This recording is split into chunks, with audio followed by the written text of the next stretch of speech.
How's your mama?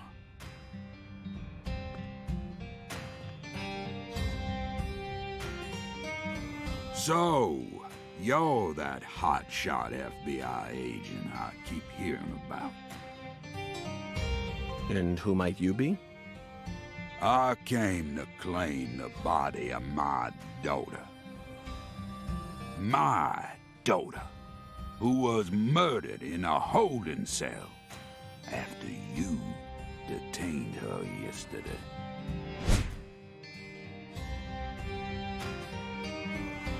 Zach, I wasn't expecting to run into the final boss this early. You must be the head of the Clarkson family, P.J. Clarkson. And you've come to claim the body of Galena Clarkson, whose dismembered corpse was found early this morning. Is that correct? Where did you learn that Galena had been murdered? Zach and I just learned of the news ourselves. This is Lou Corey. And I am P.J. Clarkson. There ain't a single thing I don't know about this town. I see. So then you must also know about the Severed Roots ritual. I have a question for you, Philip. We suspect that Galena was murdered by someone from the Clarkson family. Have you given that possibility any consideration? Listen up, you FBI piece of shit. You better watch your manners around my pa. Shut up, Daniel. But, sir... My bad, sir.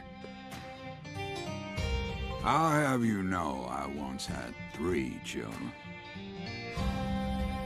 But I must not have raised them very well, because my son and my eldest daughter both ran away and never came back to me. The only one who stayed by my side was my second daughter, Galena. Then she done married Daniel here into the family and presented me with both an heir and a granddaughter. Seemed for a while as if things were finally starting to calm down. But then, someone corrupted both Galena and Lise. And I lost everything. Well, aside from my shit-heel son-in-law, that is. You understand me, FBI? Galena's death is nothing but a loss for the Clarkson family. That doesn't mean the Clarksons are automatically innocent, though. Humans don't always act out of self-interest, do they? That mouth. You're starting to sound more and more like your mother.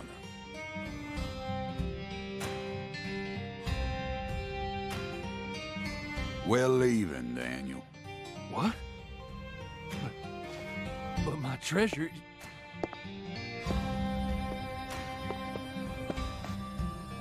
Now, whether you end up being an angel or a demon, I reckon you're the man I've been waiting for all this time. Once you finish that autopsy, and we're clear to take her home, I want you to give me a call. They're phenomenal, Patty. So perfectly rural. Ominous statements, foul-mouthed insults. This town possesses a complicated system of communication that you just can't find in the city. Work-centric emails are so cold and lifeless. This is what true human connections feel like. Connections as visceral as blood itself. So, Agent York, what's next on your agenda? The last boss may have gotten the jump on us, Patty, but I didn't let him shake my resolve. I intend to obey the skeletal gentleman's oracles, and that's that. First, we should head to either the home of the person who discovered Lisa's body or to the town's medical facility. Well, Zach, what do you think?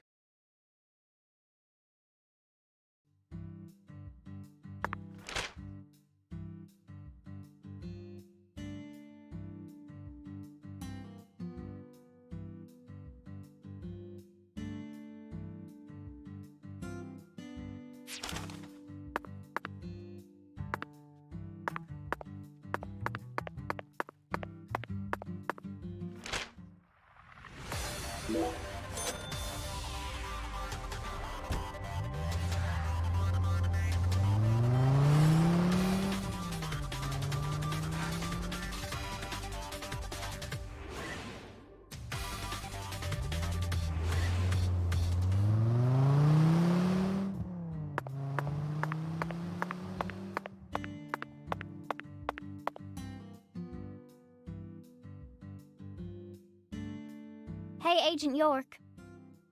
Just so you know, dealing with Pastor Sanders is gonna be a big pain in the butt. A big pain in the butt? That's what I said. But I guess you have no choice but to obey your oracle, huh?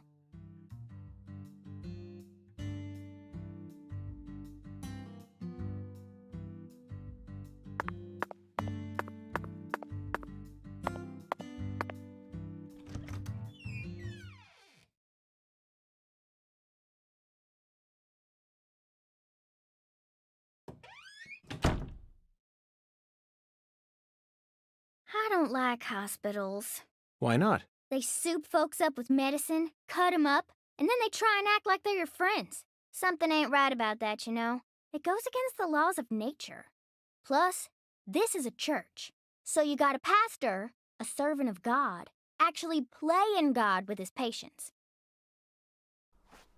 I think you have a point there, Patty.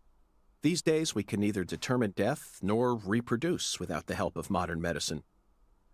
Yeah, our world's become quite an unnatural one. Oh, excuse me. This is Lucare. You need to watch where you're going, or someone might end up tripping you.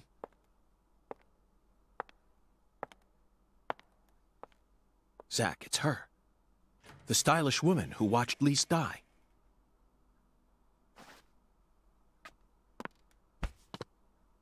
I've been waiting for you, lost lamb.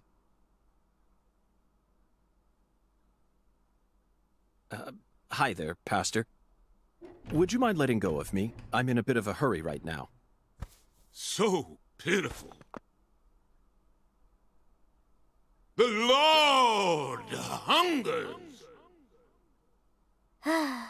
Here we go again. What? Pitiful. Truly pitiful, my little lamb. No, neither Zach nor I... Oh, so pitiful. So pitiful, just pitiful. The Lord hungers. 1 can of Spam, 1 can of red beans, and 1 can of spinach.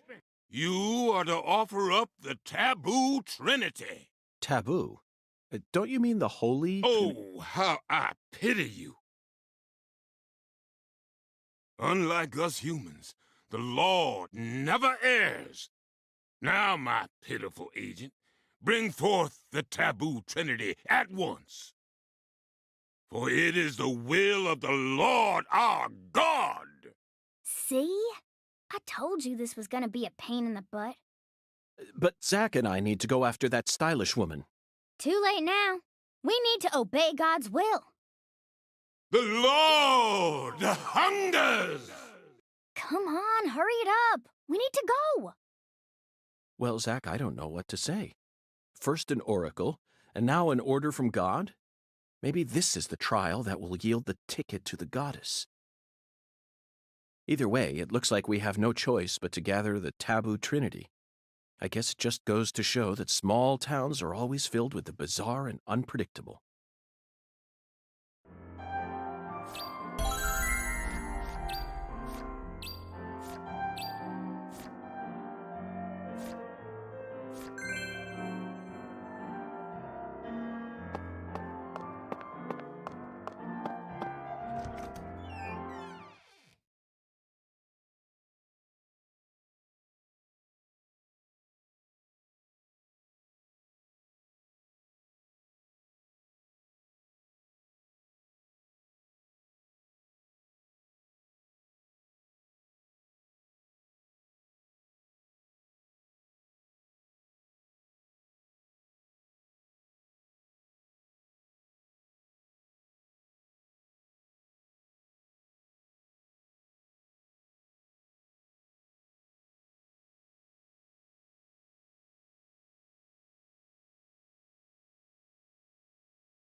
Were you thinking about Galena too? And all the other women we've seen so far on our travels across the states? Zach, I'm right, aren't I? This is a vast country. Incredibly vast. And it's mostly composed of mountains, deserts, and farmland, with small towns scattered about here and there. That's how America looks to me. Compared to the scale of this entire country, New York, Chicago, and LA are all microscopic. Sometimes they even feel like figments of my imagination. Think back to what Las Vegas looked like when we were driving up I-15. It was a mirage. But TV and movies dress up those mirages and broadcast them to people all around the world. Meanwhile, American women become fascinated by the gorgeous city lights and are drawn toward those illusions. The very same women who were chosen as prom queens in their small towns. In the end, all they find are ghosts. Once their eyes adjust to that blinding light, they realize there's nothing but vanity and lust surrounding them. They finally figure out that it was all in their heads. Then they quickly try to satisfy themselves with something else. Drugs. And drugs are the gateway to a whole pantheon of crime. Zach, remember what you told me once? The women who turn to crime aren't the evil ones. The drugs aren't evil either. They're nothing but chemicals. The ones who feed off those women and use them. They're the ones to hate. Let's go, Zach. We need to find the person who's hiding behind Galena and drag them out into the blazing southern sun.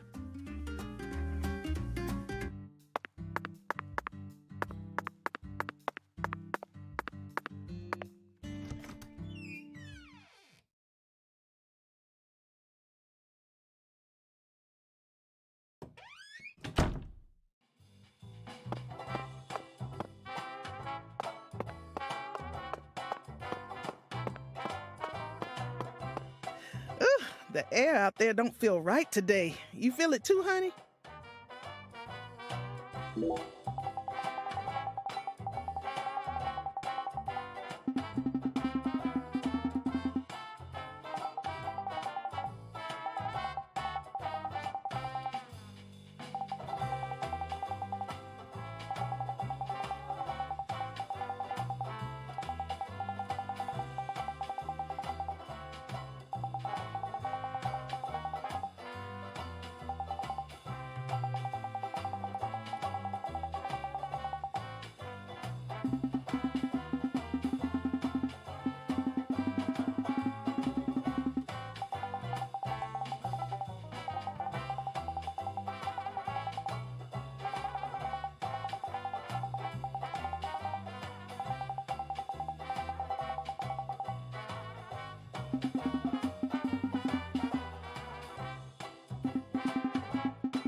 Oh, coming right up, honey. I'll put my heart and soul into it.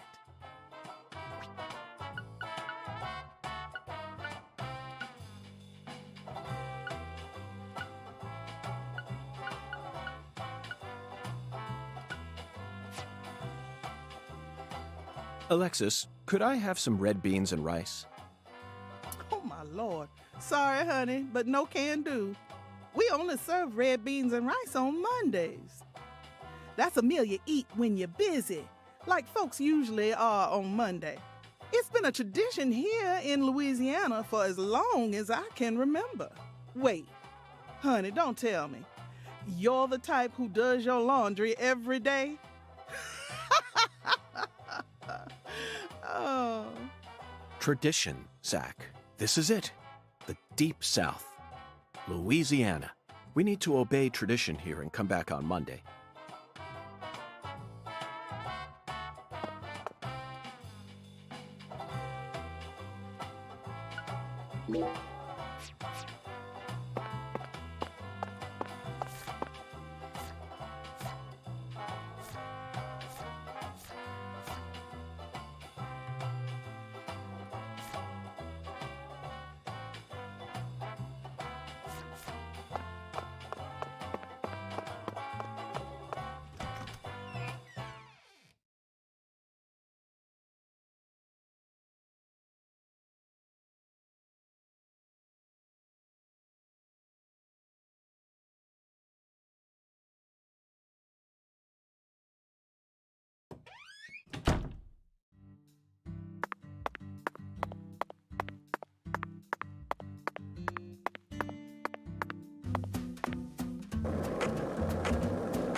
If this town has a symbol, it's got to be that bridge hanging over the bayou. Lift bridges are truly a rarity. Reminds me of Duluth, Minnesota. Remember what happened there? That man went to such great lengths to collect his victims' tons. You know, the one who would French kiss them every day as they slowly decomposed. As I drove him to the station after his arrest, he started lecturing me on the proper way to give someone a kiss. Anyway, back to Duluth. They have a famous lift bridge there called the Aerial Lift Bridge. The lift bridge here is the first one we've seen since then, but this one looks a lot smaller than the Aerial Lift Bridge. Its smaller size was most likely chosen due to the width of the river and the sea level of this area. The height and structure of a bridge is what determines which sort of boats can travel down the river. Normal bridges' base heights are set at a higher point so that boats can freely pass underneath them. But I imagine it would be difficult to create a bridge with a large arch here due to the river width and the sea level. That's why we're seeing all these mobile bridges such as lift bridges and drawbridges around here. As far as Louisiana goes, it appears that they've built mobile bridges over most of the bayous. Fascinating, isn't it, Zach? So many different types of bridges. I'm curious to learn even more about bridges now. Let's do some detailed research next time we get the chance.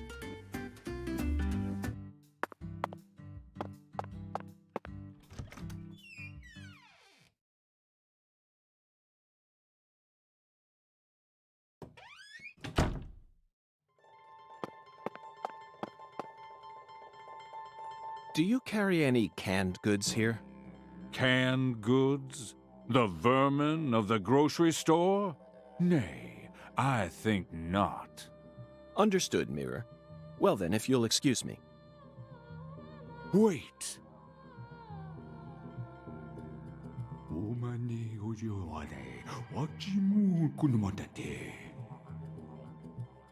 Yes, I can see it. I can see the canned good thou seeketh. How intriguing. Well then, where is the canned good I seek? In a place where no man could ever peddle it. I see. In a place where it can't be bought from a person. Got it, Mirror. 'Twas but a trifle. For the Lord hungers, doth he not? Zach, it's in a vending machine. It appears that God wants us to go on a wild goose chase all around town.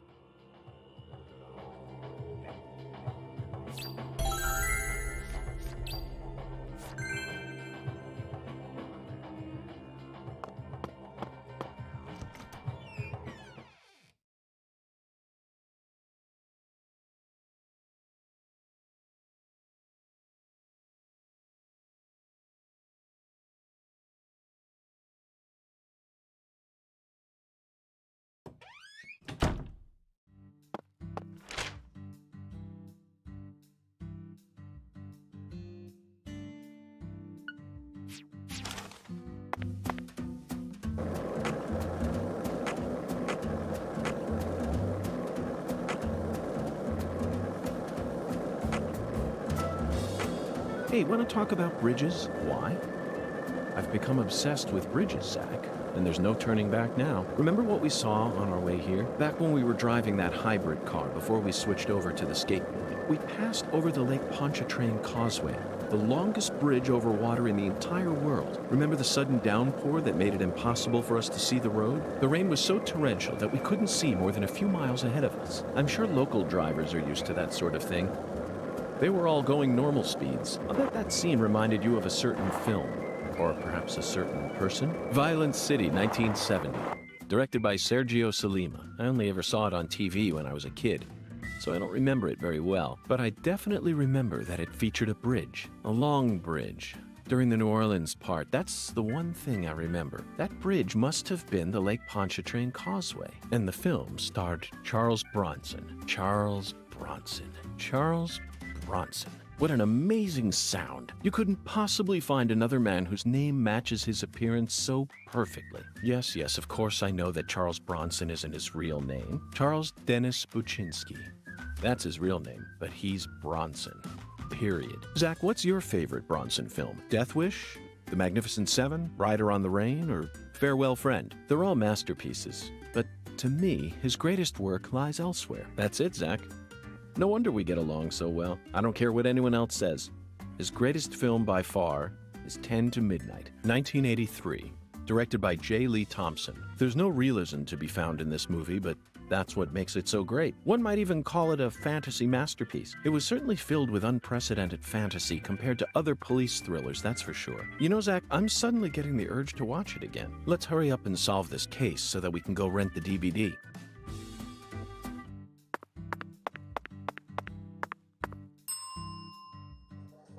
Okay, hold on.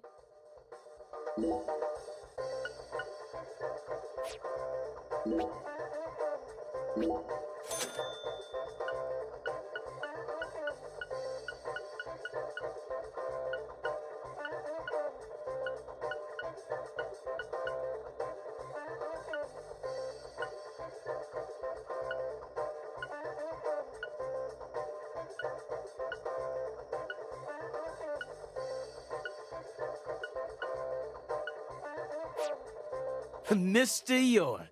Spam, huh? You a pot of meat kind of guy? No, Melvin. I've simply gotten myself tangled up in a little mess. Oh, I get it. Mr. York. The Lord hungers, right? Yes, apparently the Lord is starving, and I'm a lamb with no sense of direction.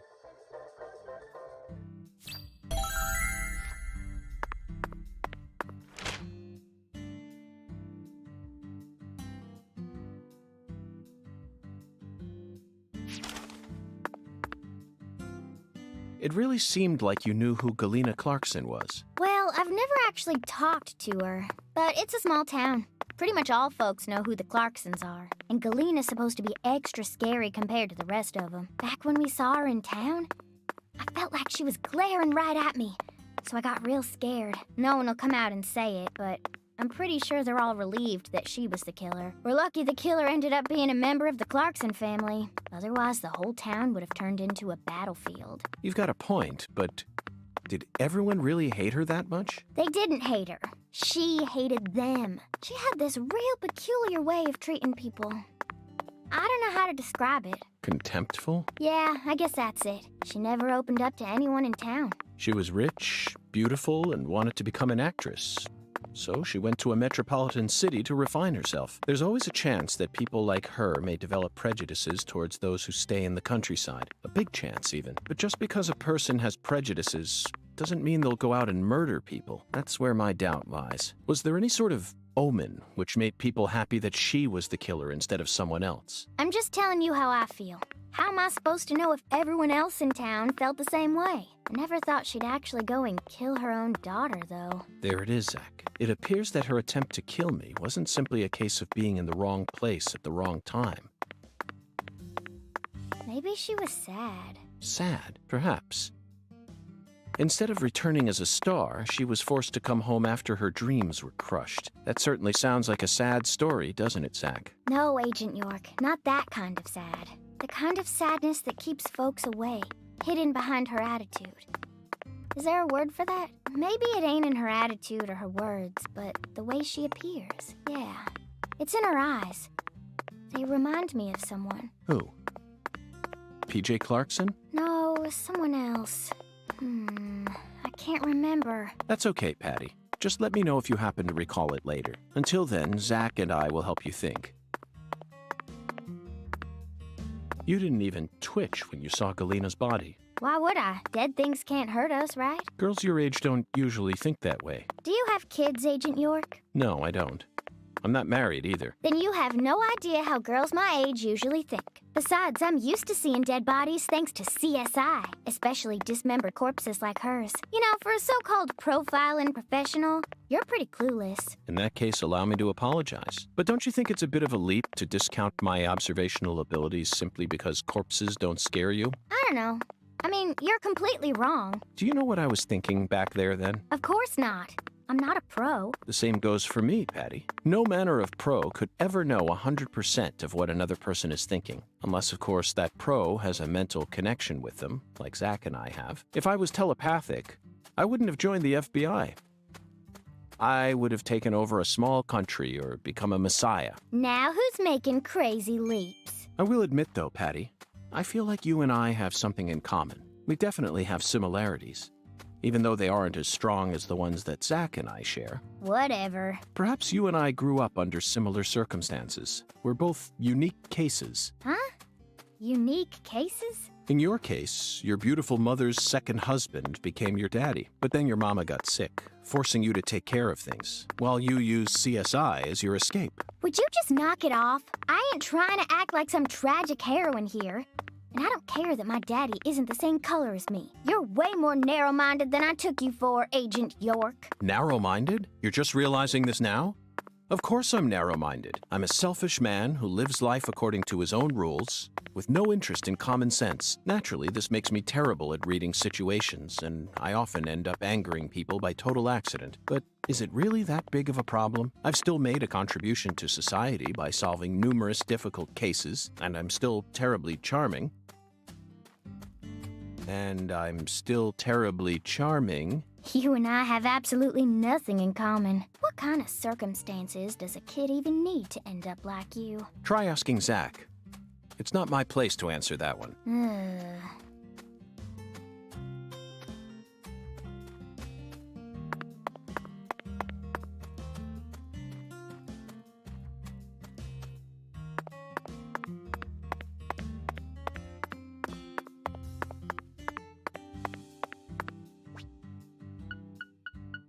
I think we've got the wrong vending machine.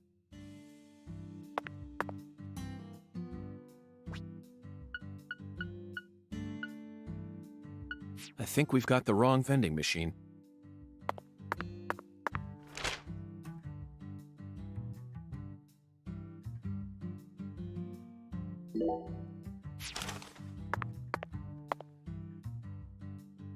What else have you seen on that sci-fi movie channel? Agent York, why are you asking me that? Discussing movies is one of the most basic forms of communication in our country. What time period do you live in? It's always been that way in every era.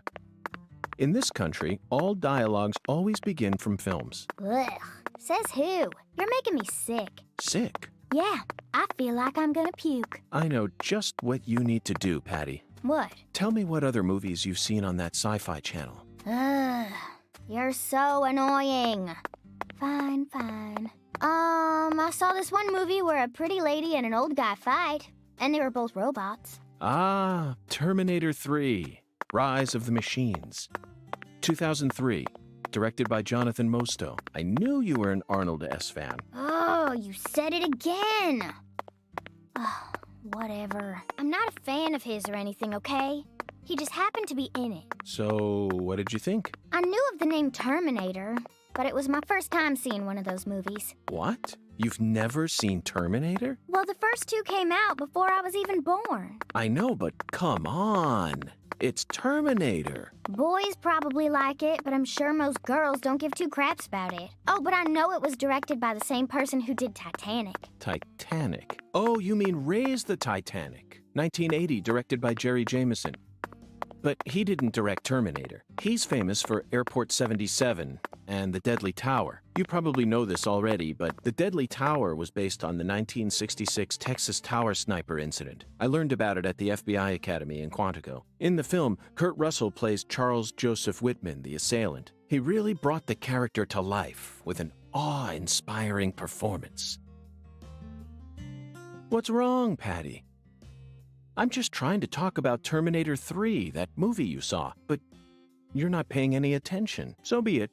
If you're not in the mood to talk, then let's return to the investigation. It's a shame, though. We really wanted to hear more about the films you saw, didn't we, Zach?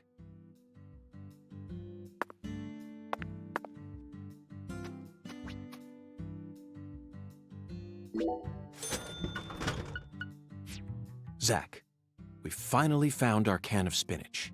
Look, Zach, even this vending machine is managed by Clarkson Food Delivery Services. But who in their right mind would sell canned goods in a vending machine in the middle of nowhere? I only hope that it's not expired.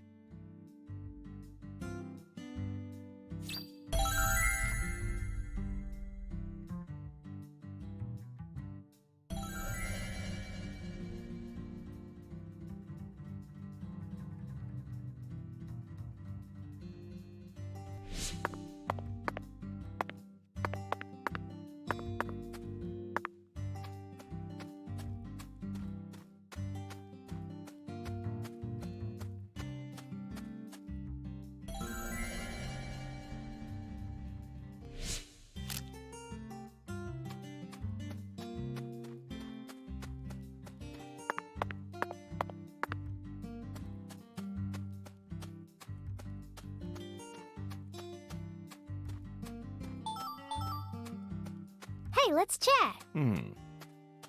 Want to hear about all the depraved serial killers I've encountered so far? No, thank you. Forget what I said.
So, what do you think of him? Yes, I'm talking about him.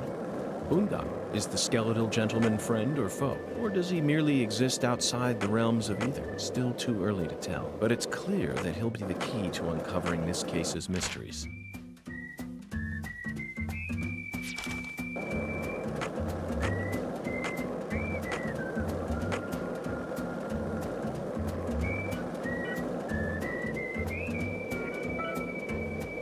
This is the Deep South, I think.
you thinking about Galena?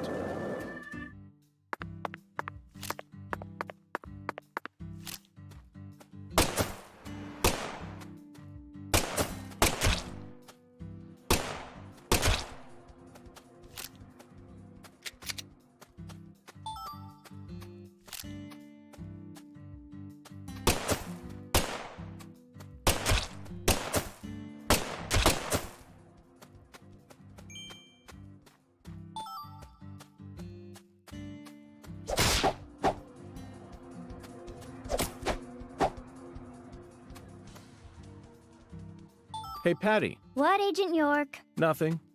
Just felt like saying that.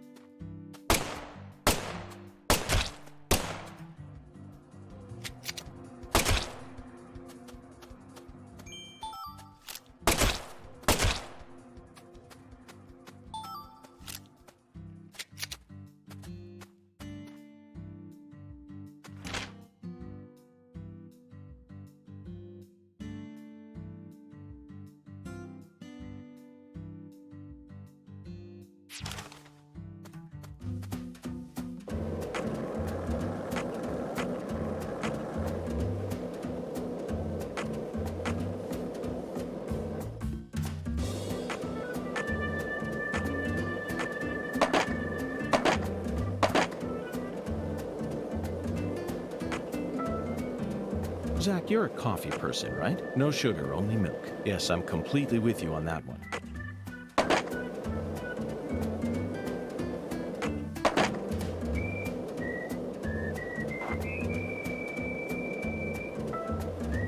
Hey, want to talk about bridges? Why? I've become obsessed with bridges, Zach, and there's no turning back now. Remember what we saw on our way here? Back when we were driving that hybrid car before we switched over to the skateboard. We passed over the Lake Pontchartrain Causeway, the longest...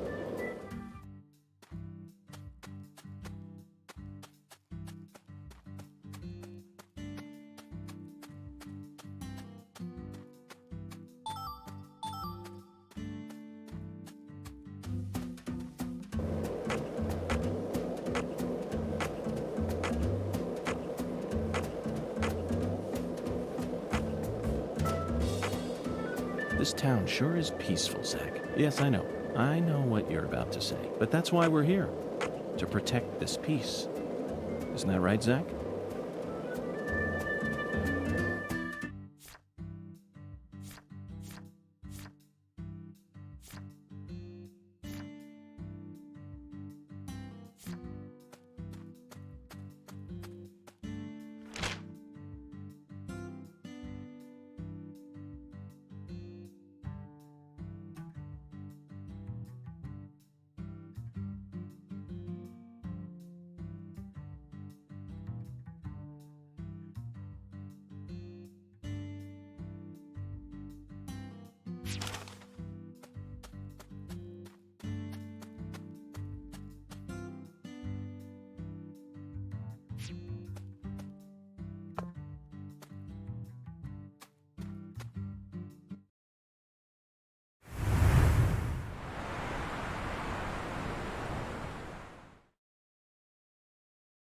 Okay, Zach.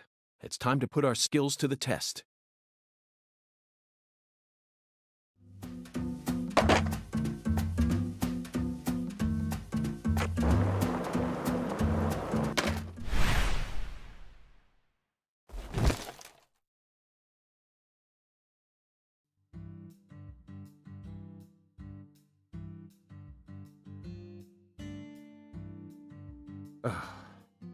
Well, Zach, it seems as if we've reached an impasse.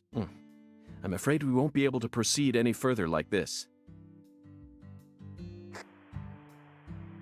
Zakari Tiger to DC Eagle? Is everything alright? Hello, Melvin. Sadly, my darling just gave out on me. Your darling? You mean... Yes, that's right. My beloved skateboard. I know the chances are slim, but do you happen to know of any establishments in town that can repair skateboards? Please, I hope this doesn't offend you. Neither Zach nor I would ever dare to assume that a remote country town like this would have a skateboard shop in it. But perhaps you have at least one eccentric who likes to tinker with them in their spare time. I know just the person. Double bass player by night, trick master by day. God blessed her with 2 talents, and her name is Emma Sanders. Emma? That's right. She's Pastor Sanders' adopted daughter, and was also Lise Clarkson's best friend. Emma really knows her stuff. She's got tools and a mountain of parts, so I'm sure she'll be able to help. I owe you one, Melvin. Zach, I never thought we'd find our very own skateboard mentor out here in the sticks. Let's head straight to Emma. What is it, Zach? Why didn't I just ask the sheriff to tow away the old cars? But isn't it obvious? I want to overcome this obstacle using my own strength. In fact, I want to soar over it.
By the way, Patty, what do you usually do when you're at home? Is this an interrogation? Oh, no.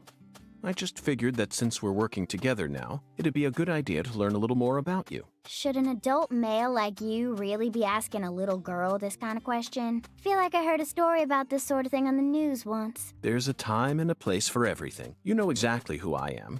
And I've also introduced myself to your father. Besides, you're the one... Smarty pants.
Hey, Agent York.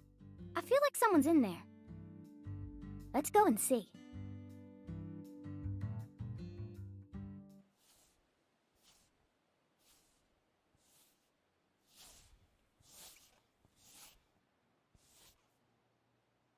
Huh? What do y'all want? I'm kind of busy here. Hi there. Are you Emma? Yeah, who are you?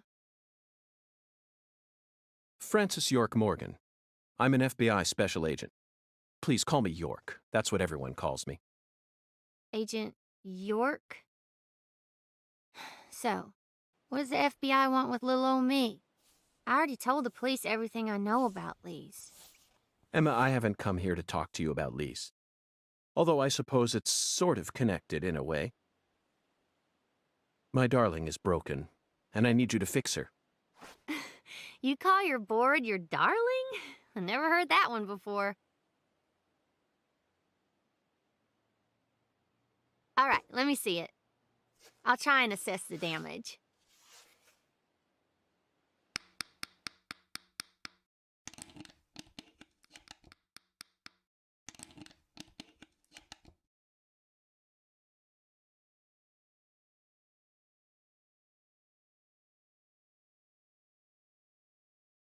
I replaced all your trucks, wheels, and gave you some brand new deck tape. Also, you were missing a tail guard, so I put one on for you. That way you should be able to do a few tricks here and there without any risk of damage. Well, what do you think? It's beautiful, Emma. The wheels were scraped down and the base plate screws were all about to fall out. Oh, and the axles were also warped. It was pretty much in critical condition. Now, what I want to know is, how did it get that way? Well, my car was stolen on my way here from Houston. So, I switched over to my darling and rode her here instead.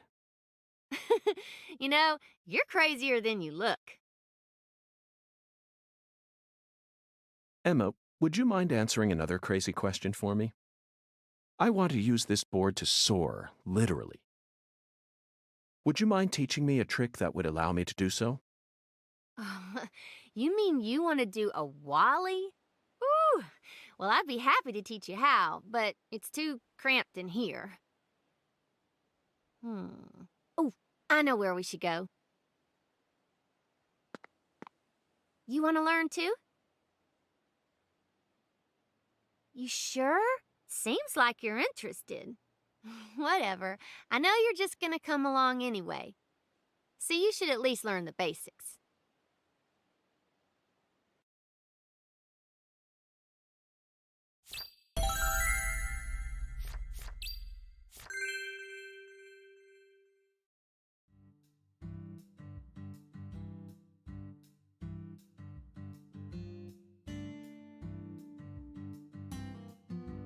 Okay, Agent York. Now we should have enough room to practice. I'll show you how it's done first, then you just practice till you learn how to do it, okay?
Yeah.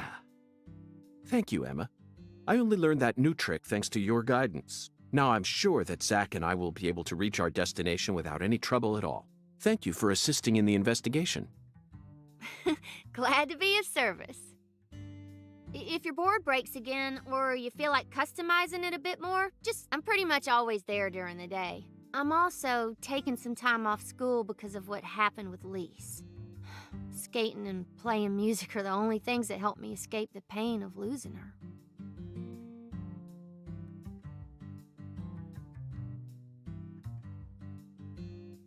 Zach, did you see the expression on her face just now? She works hard to act cheerful, but she's yet another person who was hurt by the tragedy. Lisa's death is like wildfire, spreading embers of sadness throughout the entire town.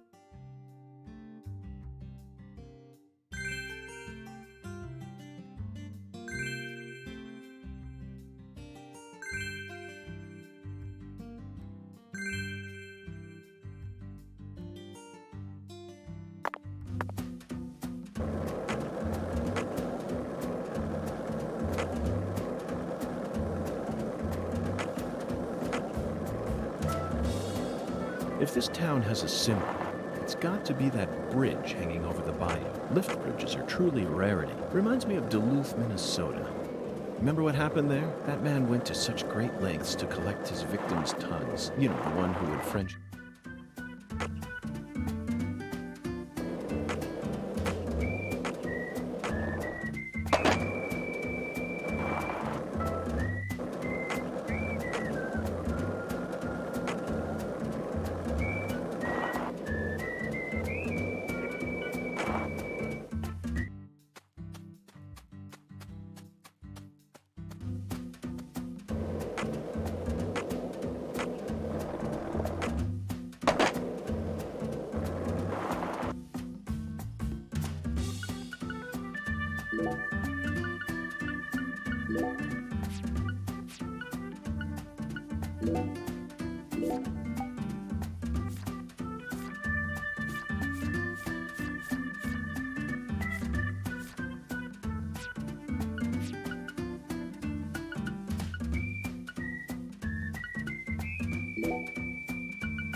Looks like a case of bad timing, Zach. Let's come back later.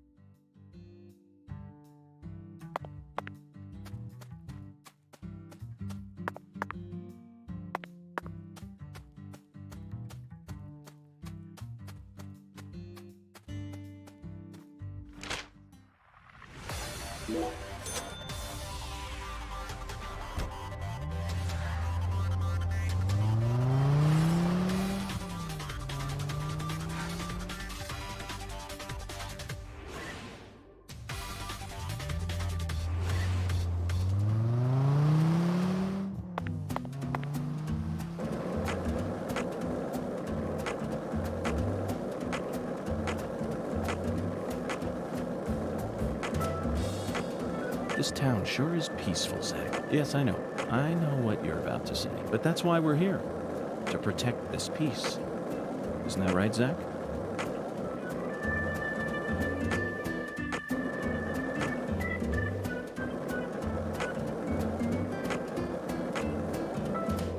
If this town has a symbol, it's got to be that bridge hanging over the bayou. Lift bridges are truly a rarity. Reminds me of Duluth, Minnesota.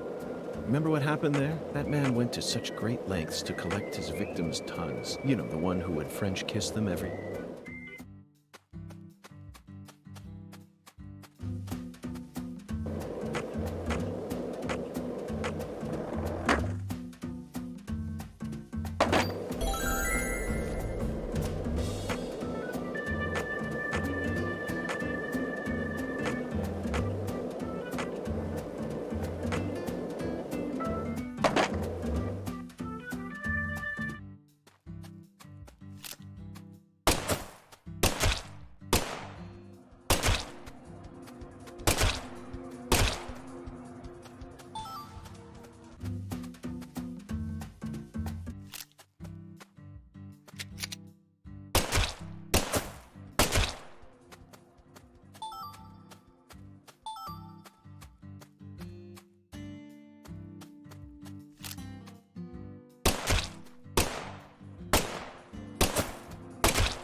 Hey, Agent York, are you sure you really want to talk to this guy?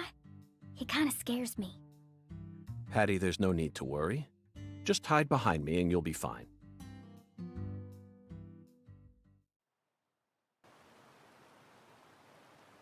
Chuck Thompson, you were the first person to find Lisa's body, correct?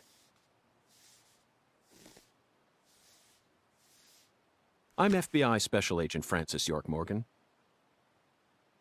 Please, call me York. That's what everyone calls me. Agent York. Seems like he ain't in the mood for talking.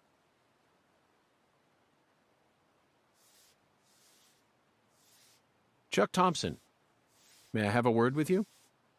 I'm looking for the one who fired the pistol at Heaven.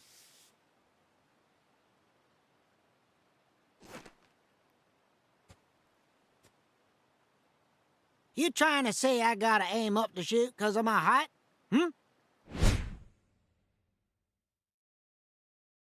Not at all. I was merely quoting the skeletal gentleman's oracle. Skeletal gentleman? You ain't making a lick of sense. What do you all want anyway? What do y'all come here to waste my precious time for? I'm currently running a race around town thanks to you, who fired the starting shot. The murderer and I are competing to see who can cross the finish line first. Unfortunately, the murderer got a generous head start on me. If he gets away from me, I'll lose. But if I can catch up to him, then I'm sure I'll win.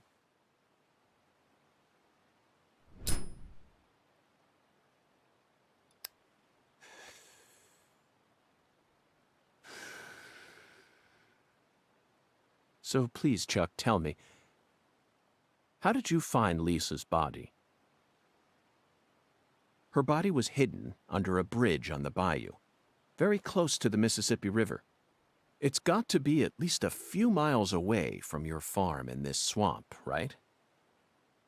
Oh, the Clarksons are the folks who gave me the damn permission to farm crawdaddies here in the first place. Now, why the hell would I ever want to kill that little girl? Then what were you doing out there? You know, lately I've been seeing a queer boat around these parts. It ain't too big. Probably only holds 5 or 6, and it's got a deep draft. Assholes think they can just drive right through my turf, right through my dang crawdad farm. So you gave chase, which led you to Lisa's body? Yeah, that's right. Fucking poachers. Where did the poachers go? Oh, hell if I know. Fog was thick that day, thicker than usual. So I lose sight of them. The next thing I know, I'm under that goddamn bridge. Then I felt a chill run up my spine. And I knew. So I drove up to the bank and got out. And there she was, strung up on that there altar.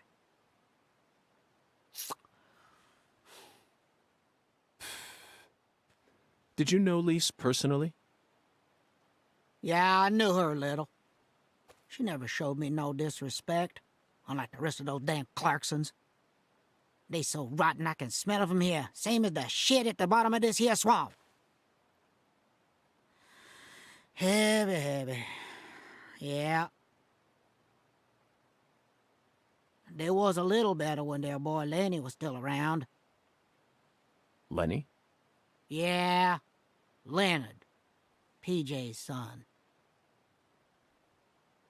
He never showed me no disrespect neither. And he's the one who gave me permission to farm here. But, well, ever since he left home, his whole family's gone straight down the shitter. Lisa was the only decent one left. She was wise, just like Lenny. Ain't right, I tell you. Heavy, heavy, heavy. Now I'm done talking, goddammit. Now go on, get the hell out of here.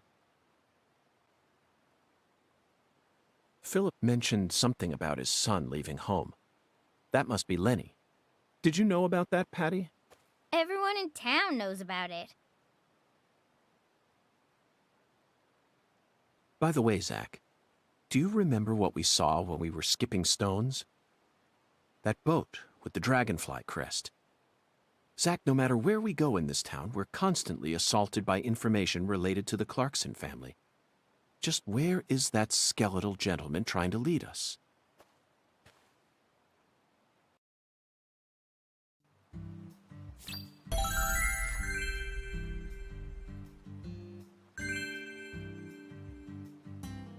We successfully found the one who fired the pistol at Heaven. Now we need to visit the White Hall of Beds. You know, Zach, it almost feels like we're orienteering here. Doesn't it remind you of our training in Quantico?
Thou. Verily.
Where's the thing I just bought?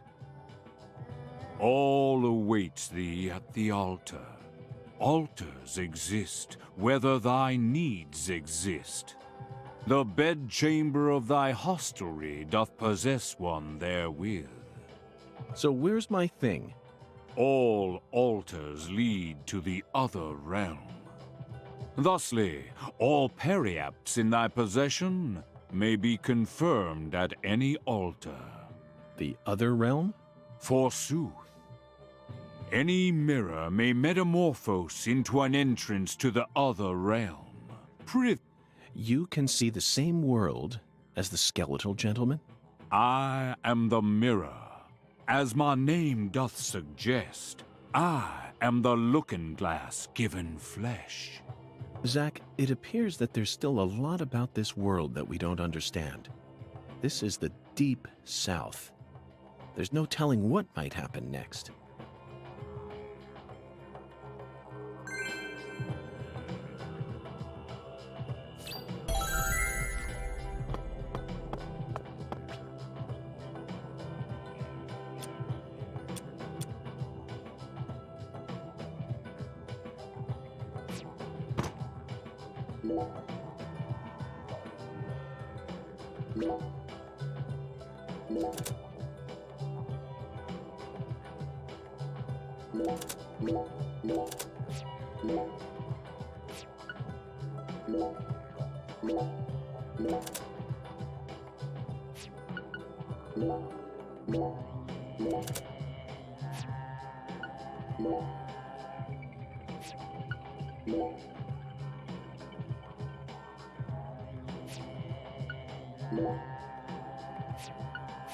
What a strange feeling.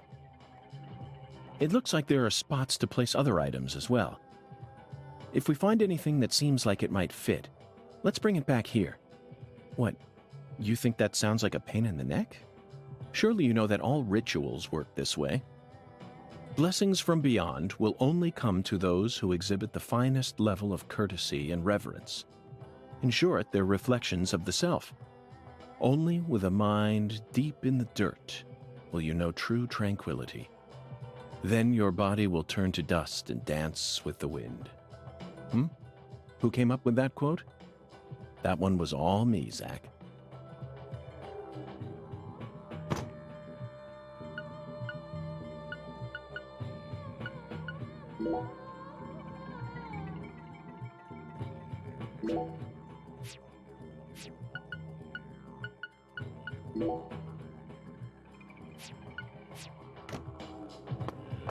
Thou.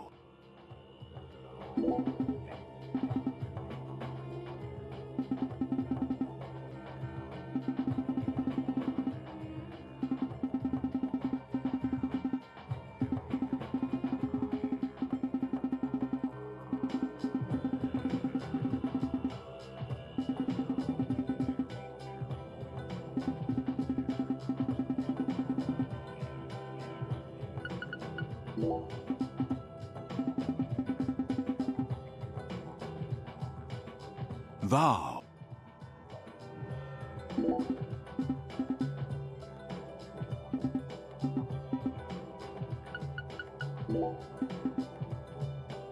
Thou. Verily.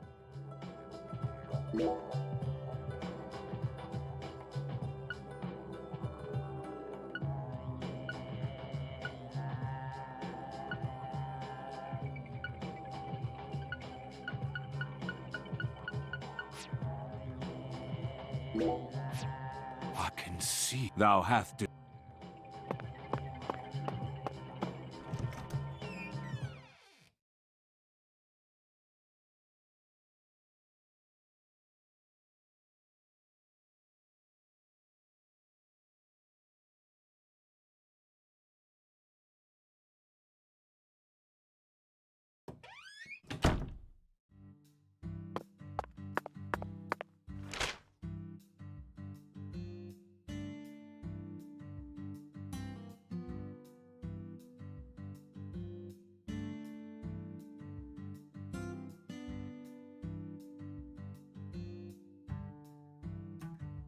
Hey,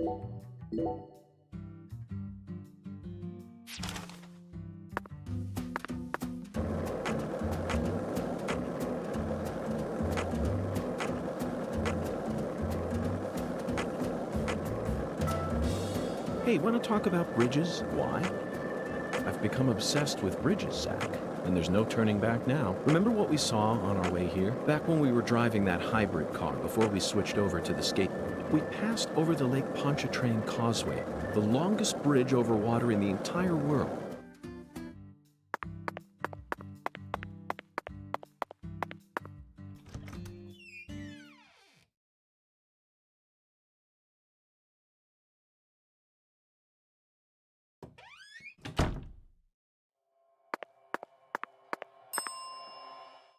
What? Okay, why?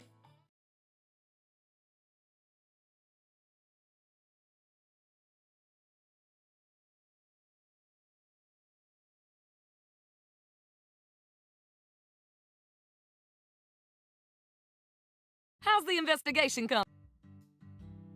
That's what I... Come on.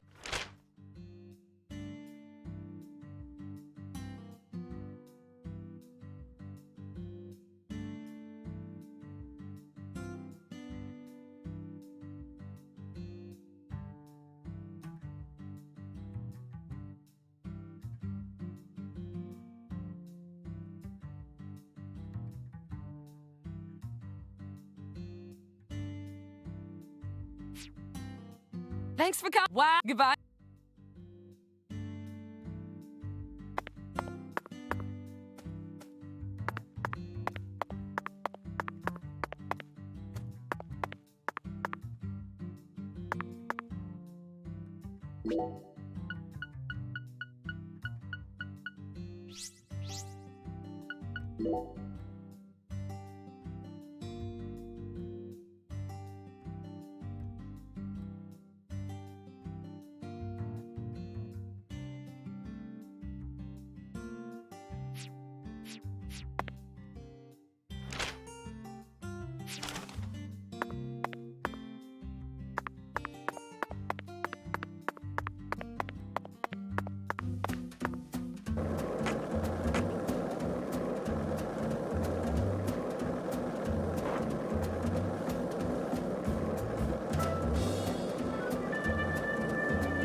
I sincerely hope you.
And that's what I'm talking. You can't get fined, so make sure.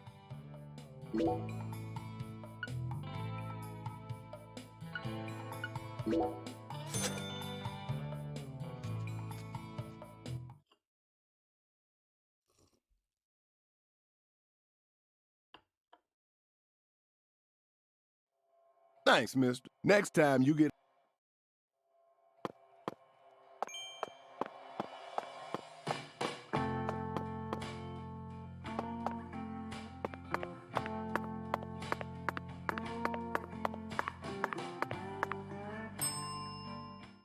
What? You know, okay, why the...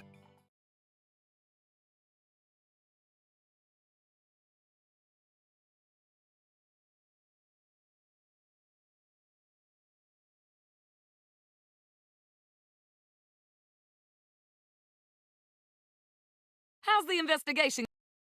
That's what I... Come on.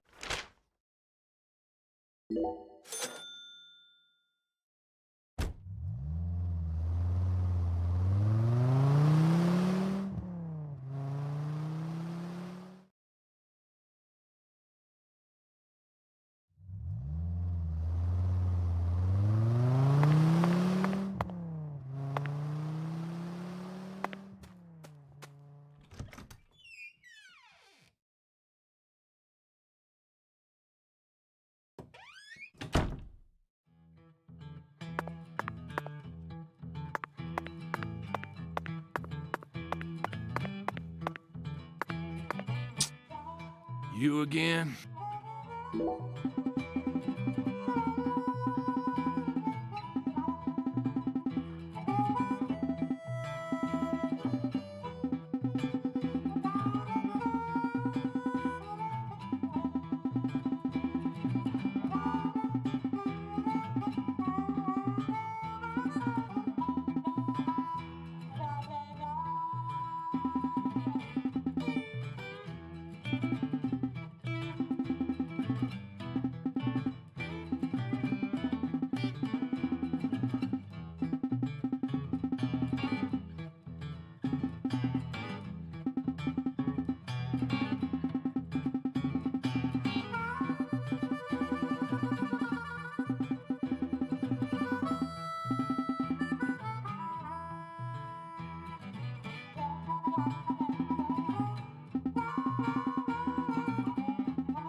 Got a minute? I'm the bartender here. I ain't gonna stop you from talking to me. This is America, land of the free. So folks just do whatever the hell they want. That's one of the beautiful things about America. Yeah.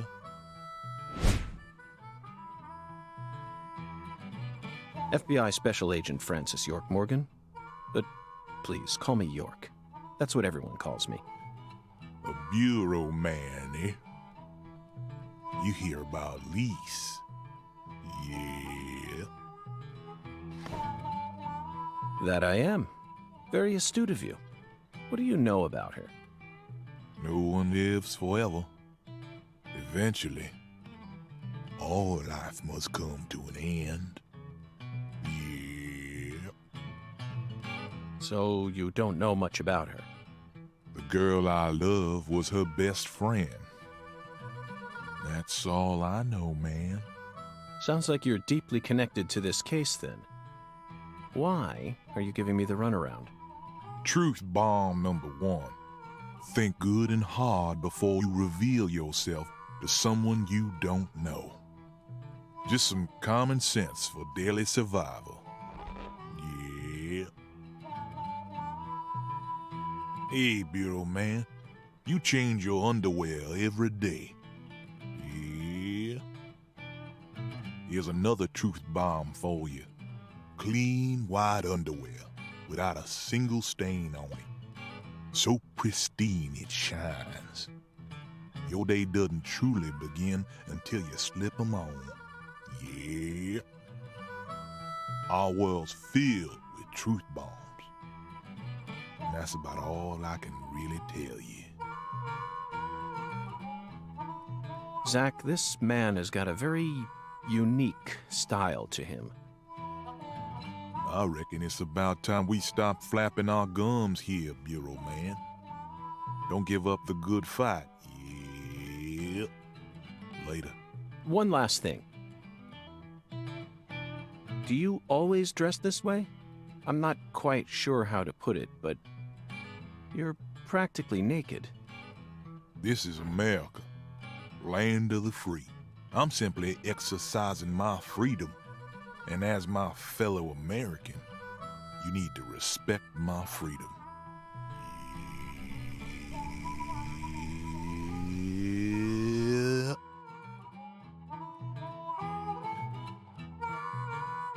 Well, you... So Professor R owns this place, and you manage it all on your own? Pretty much, yeah. Professor R's really busy. What sort of relationship do you have with her? You interrogating me, Bureau man? Professor R is my boss. I'm her employee. End of story. What's your job? Bartenders make drinks and serve them. Yeah. No special drugs on some secret menu? Louisiana's got music. We don't need drugs. Even in Louisiana, drug use is rampant. Not here, it ain't. Folks come here to enjoy a drink and listen to some jazz. I came across this spot when I was looking for a place where my buddies and I could play. Professor R happened to be looking for a bartender to sell some drinks and keep track of the money. And if that bartender can also play some music on the side, well, that's a match made in heaven. It's just one big truth bomb, Bureau man. Irrefutable. Yeah.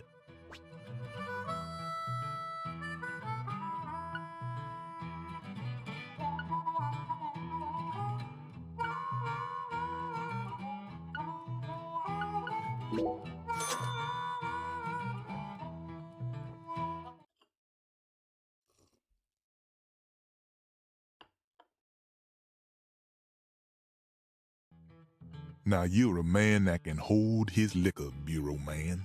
You know, you remind me of someone. Who? A historical figure from another country. Oh? Well, I'd certainly like to hear about him. Michelangelo Buonarroti. the Italian sculptor. You know of his work? The Pietà, David, Laocoon and his sons. If I listed everything, we'd be here all day. He's famous for his sculpting work, but he was also a fantastic painter. The Sistine Chapel ceiling is definitely one of his best. Yeah. I completely agree with you, bartender. But why did you bring up Michelangelo? When Michelangelo painted that ceiling, he did it standing up, looking towards the heavens, for 4 long years, little by little.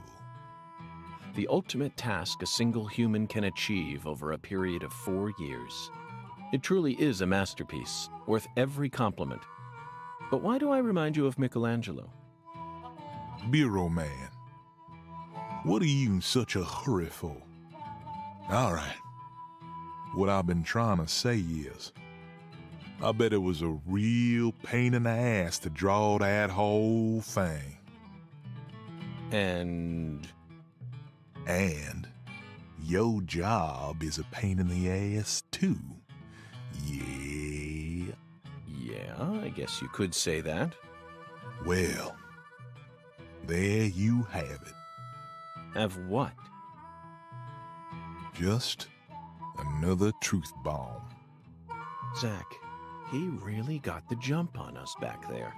After all that dramatic build-up, I never expected him to reach such a vapid conclusion. Perhaps he's nothing but atmosphere. I'm completely outmatched, that's for sure.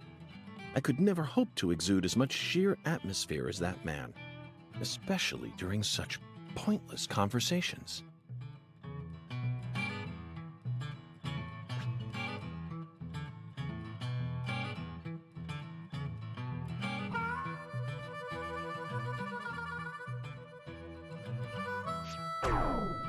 Well, sometimes folks, yeah.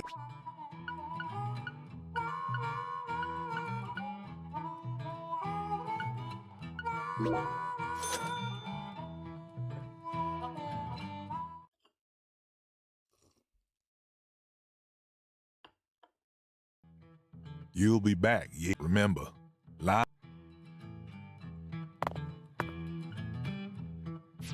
Well.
Well, Bureau man, until we meet, you can't.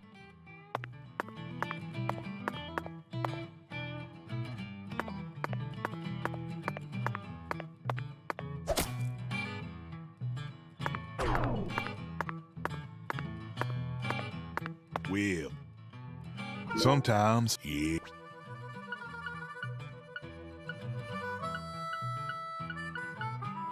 You'll be back, remember. Weird.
Well, sometimes, yeah.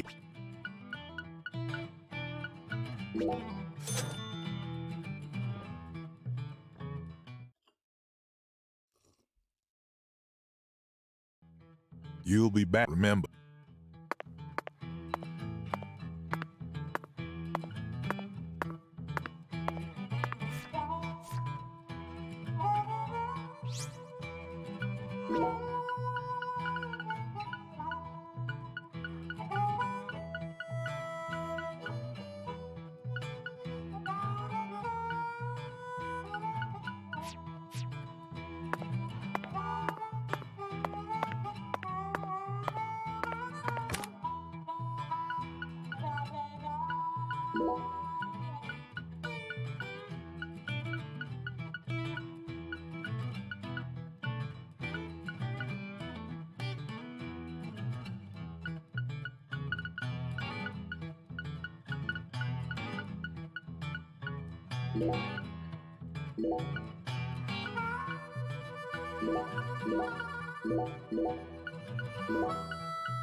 This town sure is peaceful, Zach. Yes, I know. I know what you're about to say. But that's why we're here. To protect this peace. Isn't that right, Zach?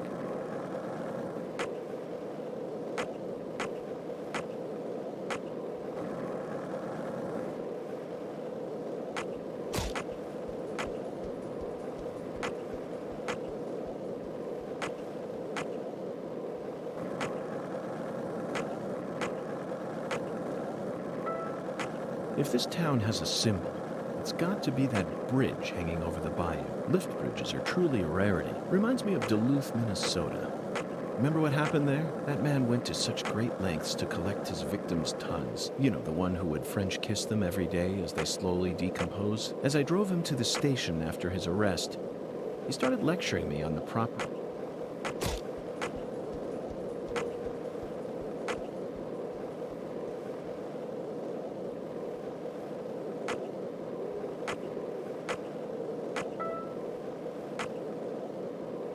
Were you thinking about Galena too? And all the other women we've seen?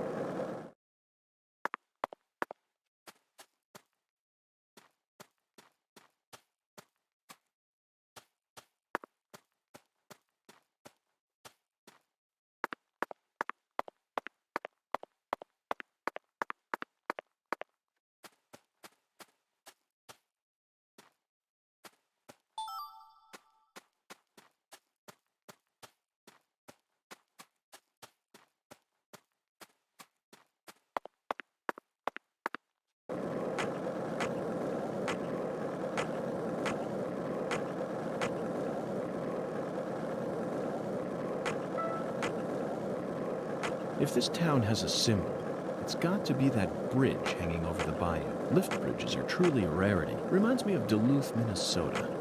Remember what happened there? That man went to such great lengths to collect his victims' tongues. You know, the one who would French kiss them every day as they slowly decomposed. As I drove him to the station after his arrest, he started lecturing me on the proper way to give someone a kiss. Anyway, back to Duluth. They have a famous lift bridge there called the Aerial Lift Bridge. The lift bridge here is the first one we've seen since then, but this one looks a lot smaller than the Aerial Lift Bridge. Its smaller size was most likely chosen due to the width of the river and the sea level of this area. The height and structure of a bridge is what determines which sort of boats can travel down the river. Normal bridges' base heights are set at a higher point so that boats can freely pass underneath them, but I imagine it would be difficult to create a bridge with a large arch here due to the river width and the sea level. That's why we're seeing all these mobile bridges such as lift bridges and drawbridges around here. As far as Louisiana goes, it appears that they've built mobile bridges over most of the bayous. Fascinating, isn't it, Zach?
One lollipop? 2 lollipops? 3 lollipops? Don't mind me.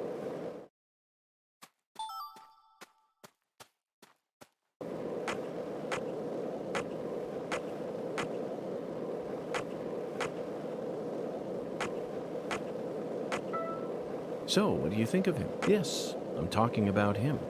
Unga, is the skeletal gentleman friend or foe? Or does he merely exist outside the realms of either? Still too early to tell. But it's clear that he'll be the key to uncovering this case's mysteries. That's what my soul tells me.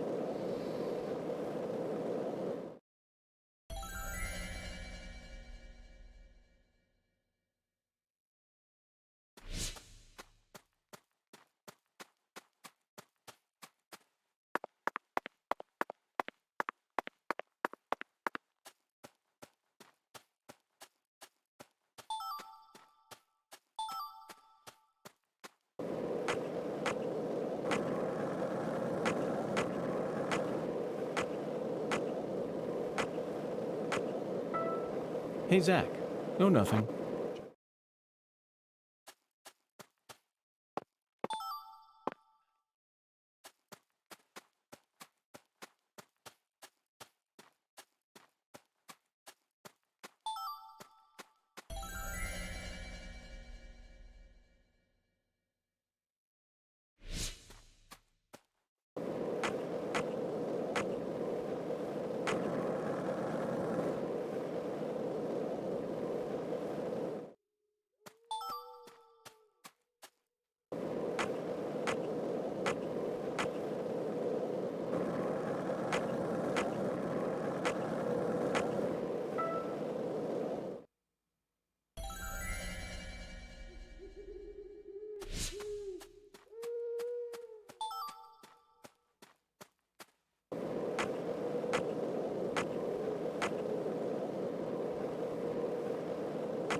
This is the Deep South. I feel it every time that molten hot sun pours down on me. Don't you, Zach?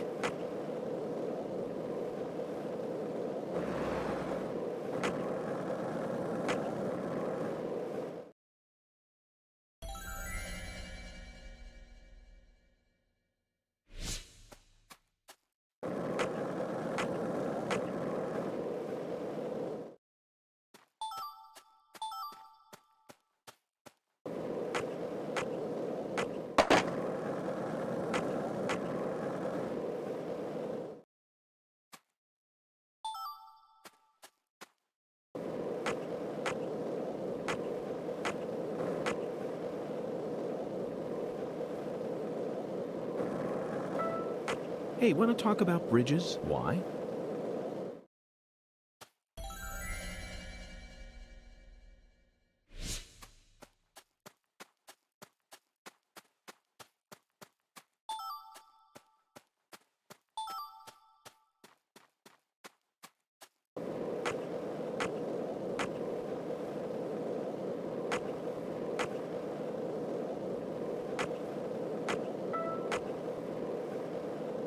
One lollipop?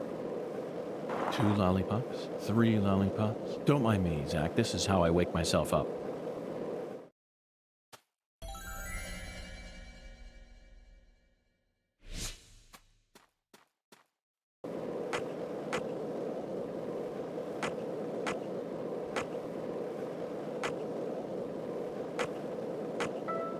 This town sure is peaceful, Zach. Yes, I know. I know what you're about to say. But that's why we're here.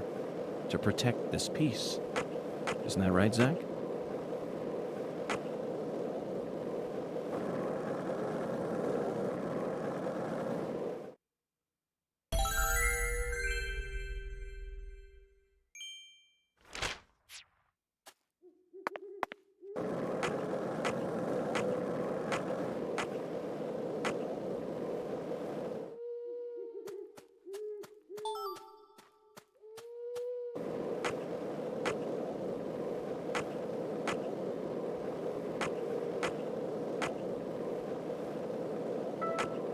Hey, Zach, it looks like we were right on the money. Tracing the San Rouge distribution route led us right to Louisiana. You know what that means.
Did you notice it yet? The streets in New Orleans were a mess. All busted up and undergoing maintenance. The city was built on a swamp, so the ground is soft. All it takes is some heavy rain to cave it all in. There were also a lot of places where large tree roots were pushing up parts of the asphalt and the sidewalk. Those bumps were dangerous even when we still had our car, remember?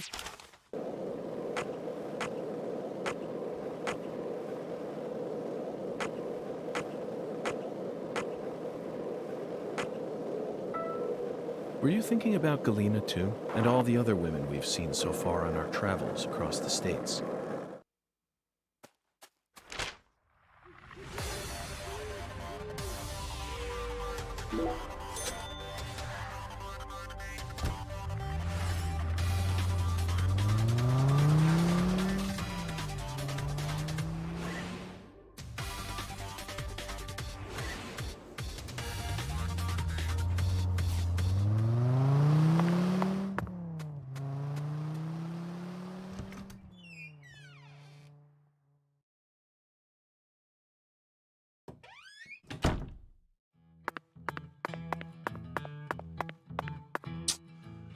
You again?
This town sure is peaceful, Zach. Yes, I know. I know what you're about to say. But that's why we're here.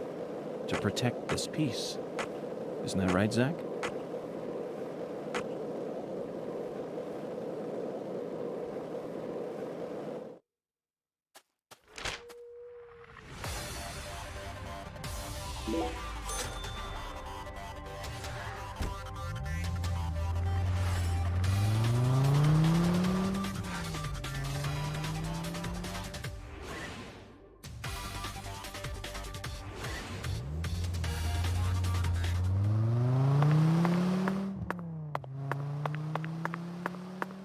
Zach, it appears to be closed. Let's come back during business hours.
How's the investigation going?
Hey, Zach.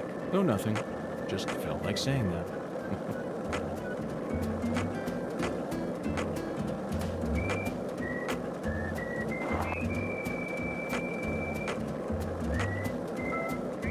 Hey, Zach. No, nothing. Just felt like saying that.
The air out there don't...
Were you thinking about Galena too? And all the other women we've seen so far on our travels across the states? Zach, I'm right, aren't I? This is a vast country.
What? You okay? Why?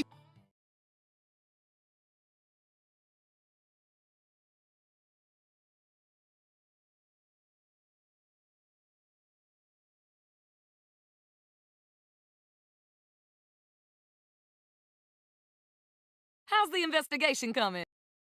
That's what I... Come on.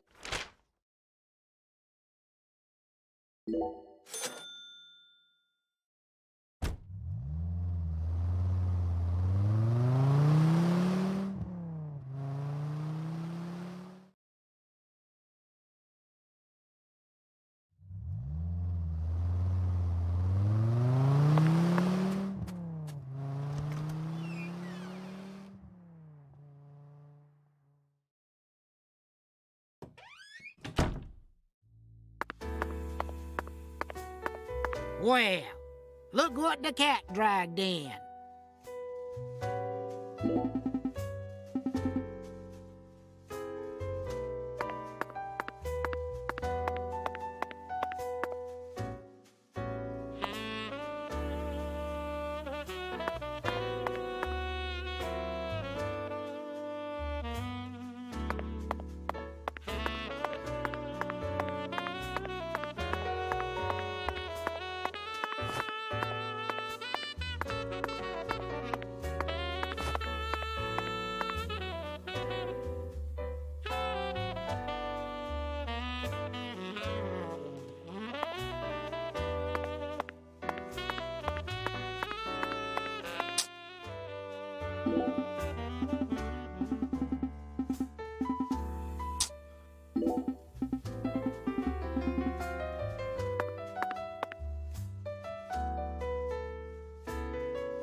How's the investigation?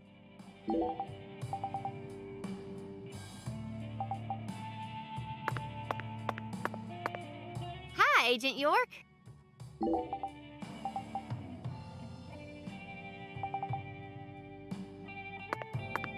Have you come seeking salvation?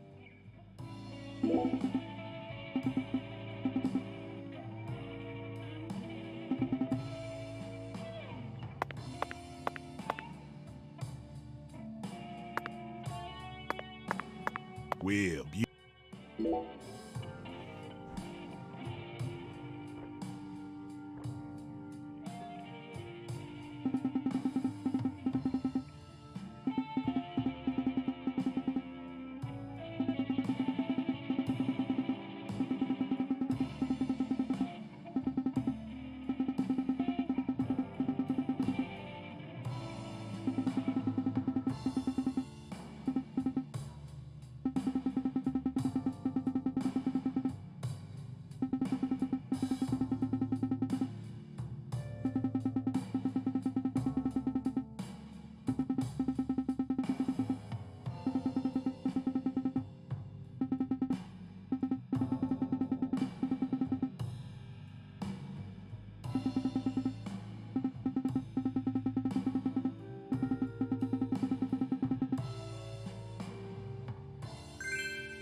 Well.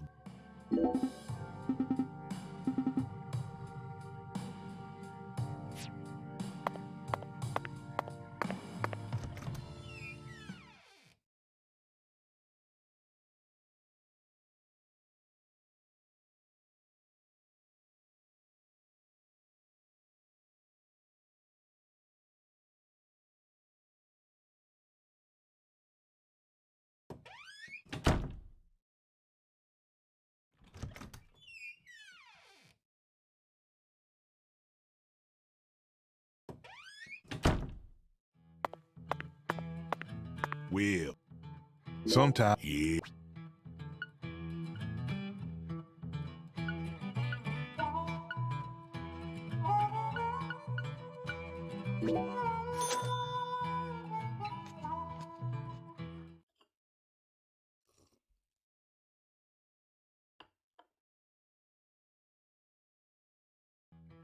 You'll be back, yeah, remember.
One lollipop? 2 lollipops? 3 lollipops? Don't mind me, Zach. This is how I wake myself up.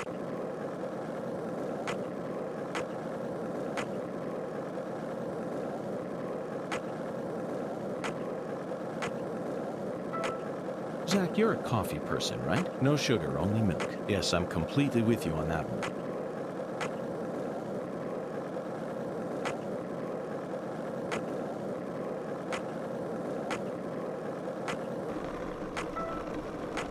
Did you notice it yet? The streets in New Orleans were a mess.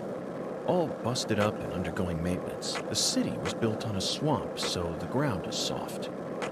All it takes is some heavy rain to cave it all in. There were also a lot of places where large tree roots were pushing up parts of the asphalt and the sidewalk. Those bumps were dangerous even when we still had our car, remember? But this town is different. The streets are all paved so cleanly that we can skate along them without a care in the world, and there's hardly any trash or graffiti to be found anywhere. The Clarksons truly do control this place. For better or worse, it's a good example of how allowing certain people to rise to power can have positive effects as well. Also, don't you find that Southern people are remarkably friendly, even to total strangers? Both here and in New Orleans, I've been amazed at how cordial everyone is. Is it just the way things are down here? You certainly don't see that sort of thing in New York or D.C. They never stop to chit-chat. Especially when ordering food. They only say what's necessary, without any decoration. A customer only makes eye contact with the waiter about once every 3 times they interact. But that's just how it is. Isn't that right, Zach? The human relationships here are as fluid as an inorganic mechanism running on the smoothest, purest oil there is. And it feels strangely comfortable after spending time in New Orleans and coming here. I think I'm starting to like the Southern disposition. They even have their own breed of bizarre crimes. And besides, the New Orleans area is famous for its paranormal culture. I'm sure it'll entertain us somehow. It's still a bit of a ways off, but perhaps we can also do a little case study for our post-retirement plan. What, you still think it's too early for that? I wouldn't say so. It's never too early to be prepared. Come on, I know you're with me on this one, Zach.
What? You okay? Why?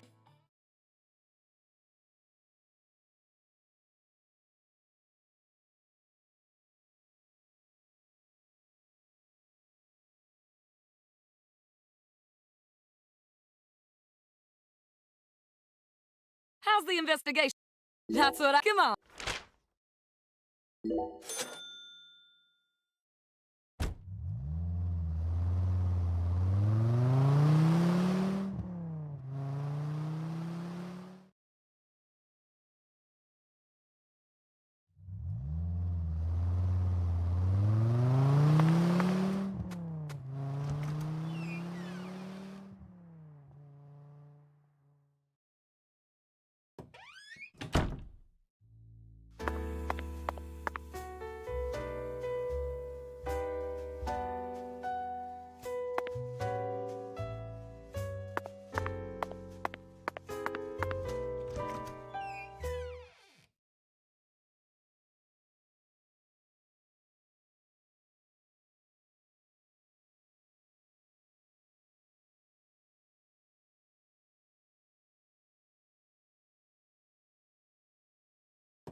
Well.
Well, sometimes, yeah.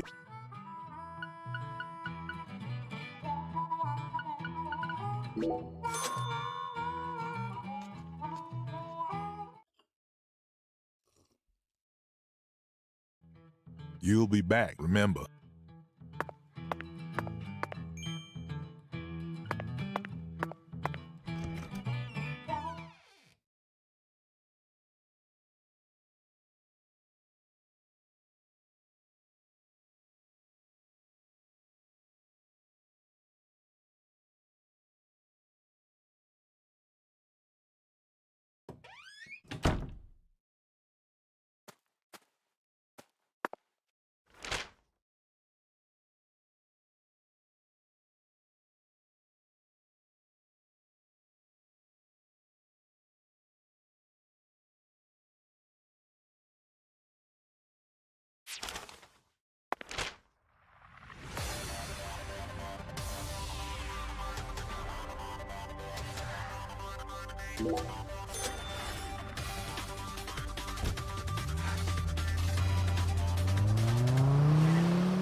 What? Okay. Why?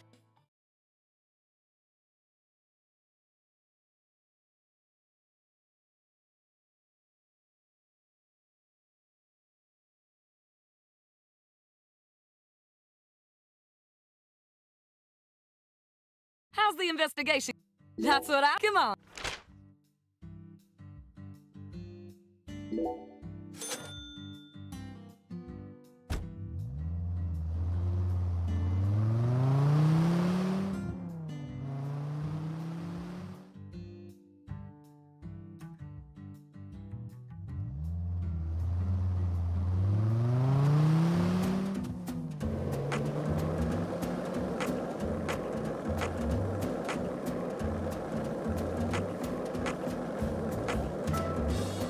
Hey, Zach, it looks like we were right on the money. Tracing the San Rouge distribution route led us right to Louisiana. You know what that means. We've got a hot hand, and Lady Luck's given us far more favor than she ever has before. We just happened to hear news about Lisa's murder while sitting in a bar during our vacation in New Orleans. That certainly wouldn't have happened if we had stayed in D.C. They would have given the case to another special agent, or maybe even to the state, and then we never would have found it. In the end, it would have been shut up in that vast, desolate evidence vault along with all the other cases, marked by nothing but a first-degree murder tag.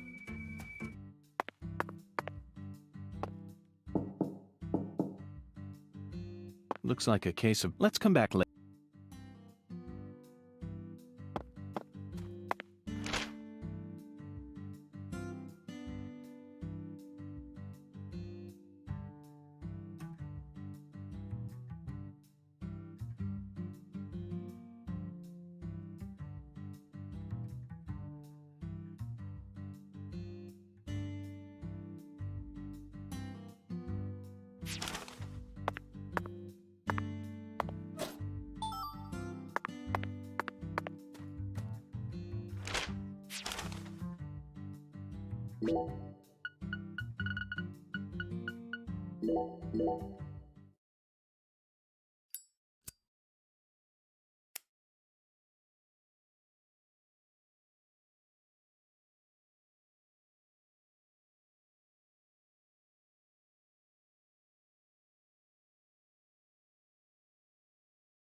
Zach, I can't go on. We need to eat something. At this rate, I'll be the first FBI agent to die of hunger while on duty. I'd prefer not to go down in history for that sort of first, if you don't mind.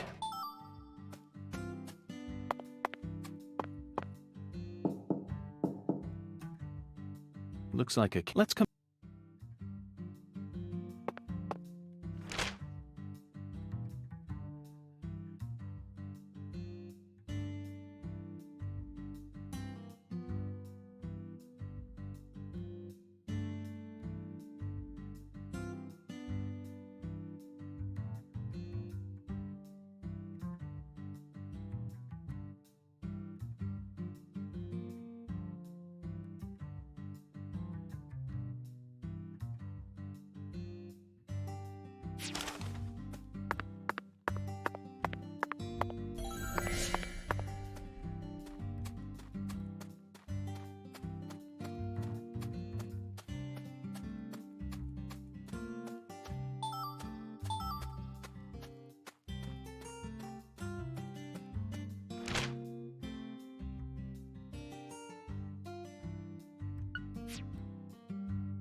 Zach, how about we grab a bite to eat? Not even I can think straight on an empty stomach.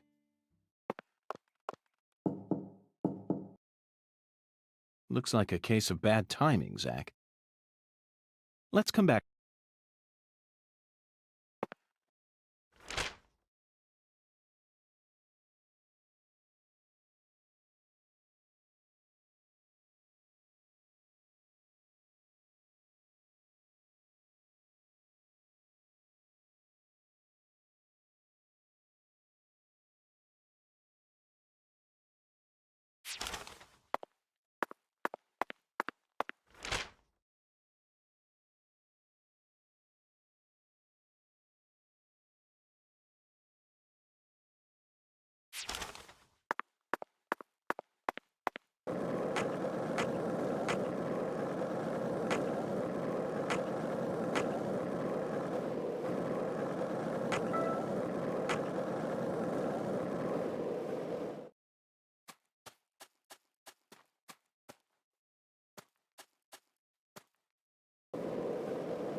Hey, want to talk about bridges? Why?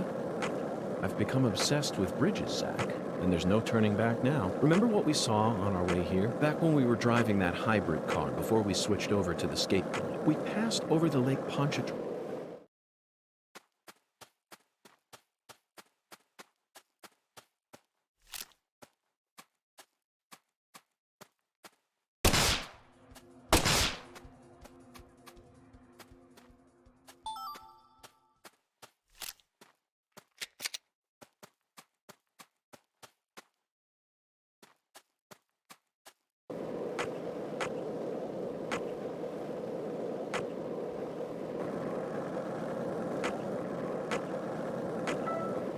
Hey, Zach, it looks like we were right on the money. Tracing the San Rouge distribution route led us right to Louisiana. You know what that means. We've got a hot hand, and Lady Luck's given us far more favor than she ever has before. We just happened.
Looks like a case of bad timing, Zach.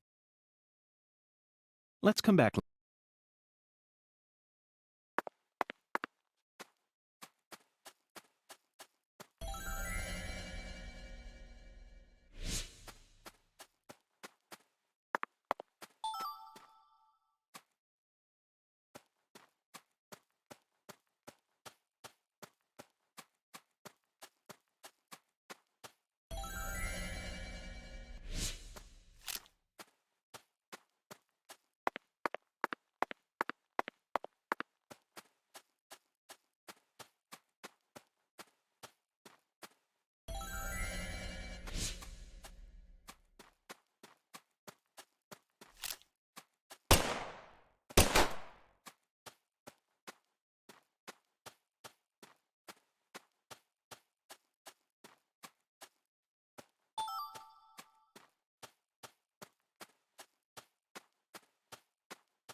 This is the deep south. I feel it every time that molten hot sun pours down on me. Don't you, Zach?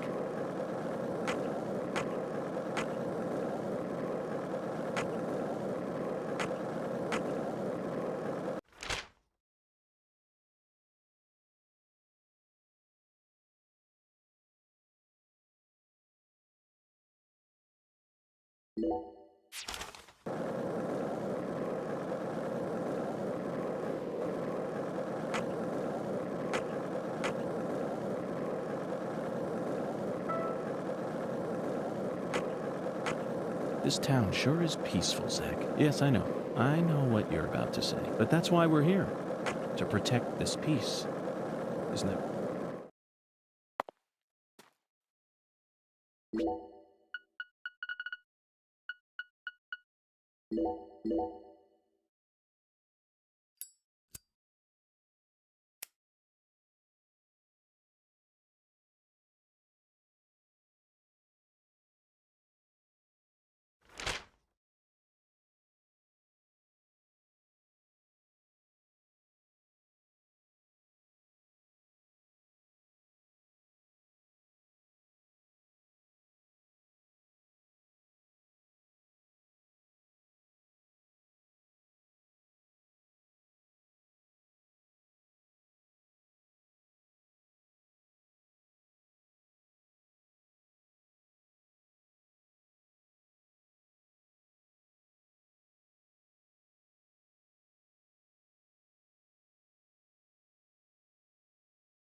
If this town has a symbol, it's got to be that bridge hanging over the bayou. Lift bridges are truly a rarity. Reminds me of Duluth, Minnesota. Remember what happened there? That man went to such great lengths to collect his victims' tons. You know, the one who would French kiss them every day as they slowly decompose. As I drove him to the station after his arrest, he started lecturing me on the proper way to give someone a kiss. Anyway, back to Duluth. They have a famous lift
Did you notice it yet? The streets in New Orleans were a mess.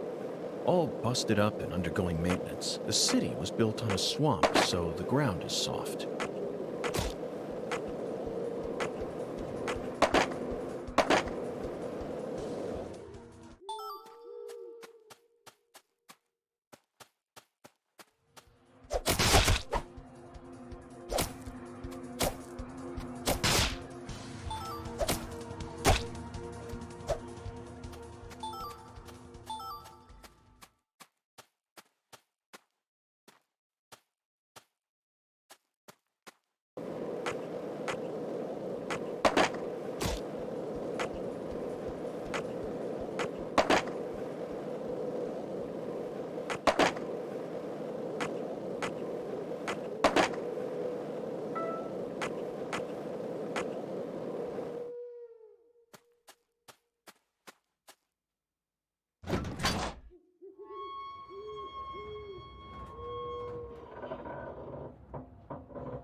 Hey, Zach. No, nothing. Just felt like saying that.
Hey, want to talk about bridges? Why? I've become obsessed with bridges, Zach, and there's no turning back now. Remember what we saw on our way here? Back when we were driving that hybrid car before we switched over to the skateboard. We passed over the Lake Pontchartrain Causeway, the longest bridge over water in the entire world. Remember the sudden downpour that made it impossible for us to see the road? The rain was so torrential that we couldn't see more than a few miles ahead of us. I'm sure local drivers are used to that sort of thing. They were all going normal speeds. I'll bet that seemed...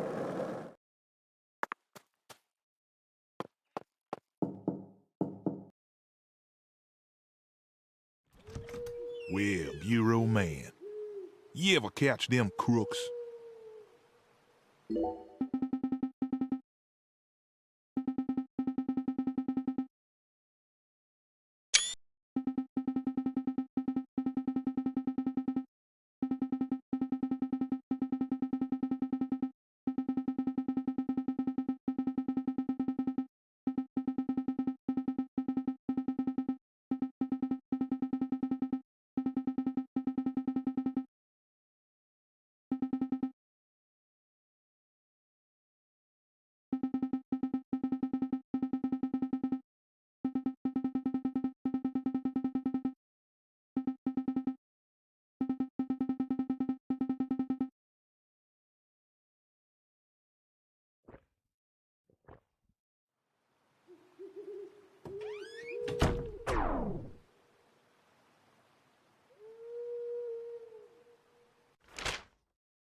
Let me control you.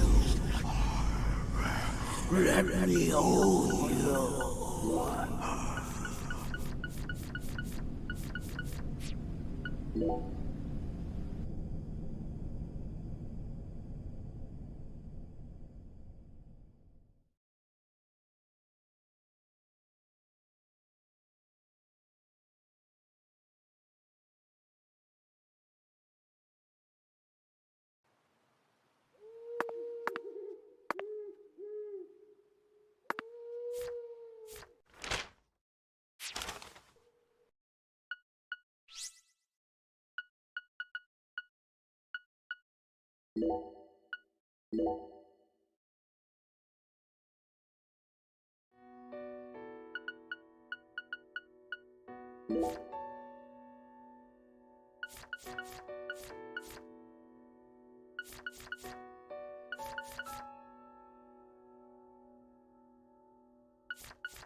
Zach, how about we grab a bite to eat?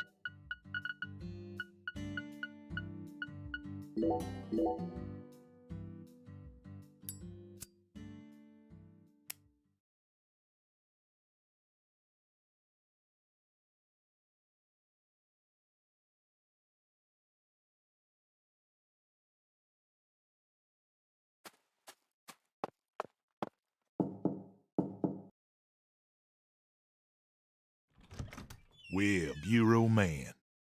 Yeah.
Were you thinking about Galena too? And all the other women we've seen so far on our travels across the states? Zach, I'm right, aren't I? This is a vast country.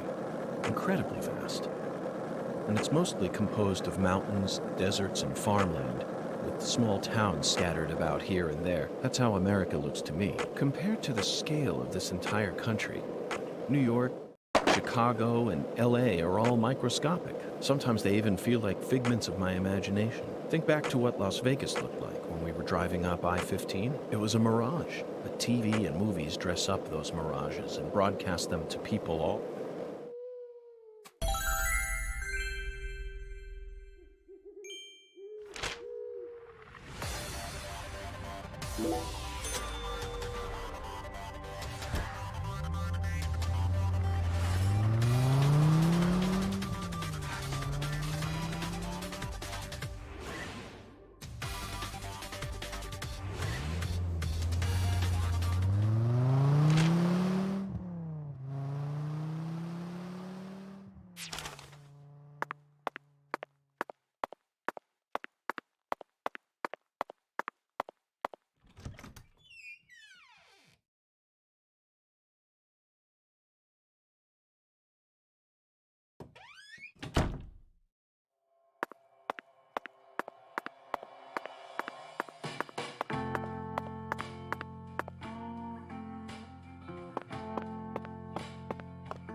Alexis, would you mind keeping the red beans in the can? I'll pay the regular price, of course. Oh, my lord. Why don't you want me to take them out of the can? They're for an offering, you see. Oh, why didn't you say so? The Lord hungers. Exactly. As you can see, I'm a pitiful lost lamb. Now I get it, Zach. This is nothing but a shameless fetch quest.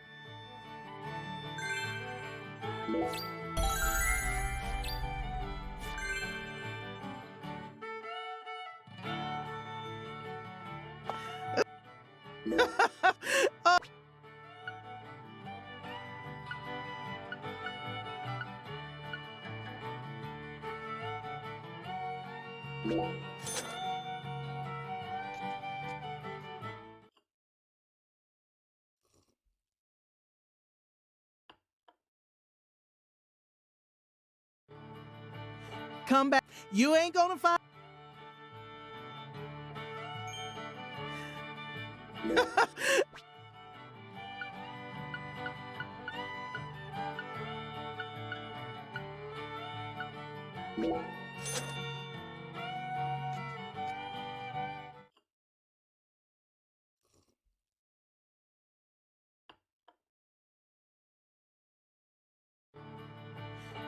You.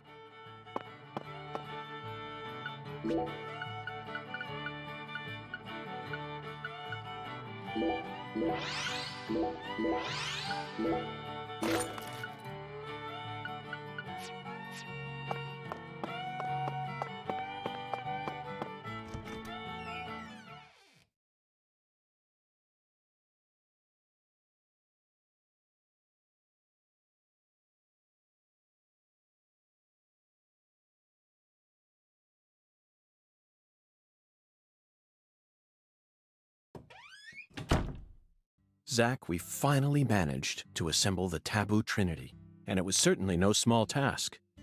I just hope it rewards us with some data that will help us push this investigation forward.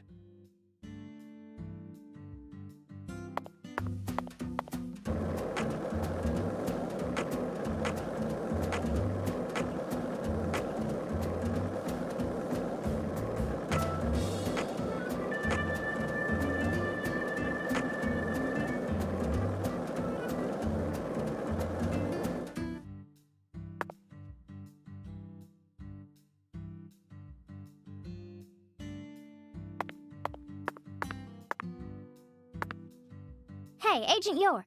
Yes? Is that... Sorry, never mind. I think I was just seeing things.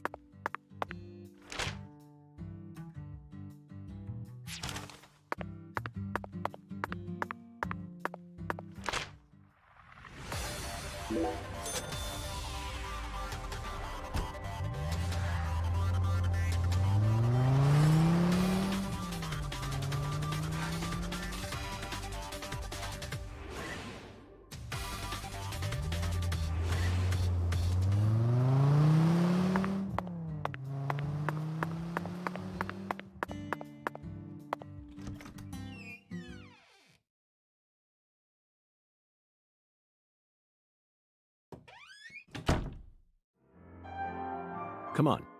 It's time to show that pastor the fruit of our labors. You don't know what you're getting yourself into.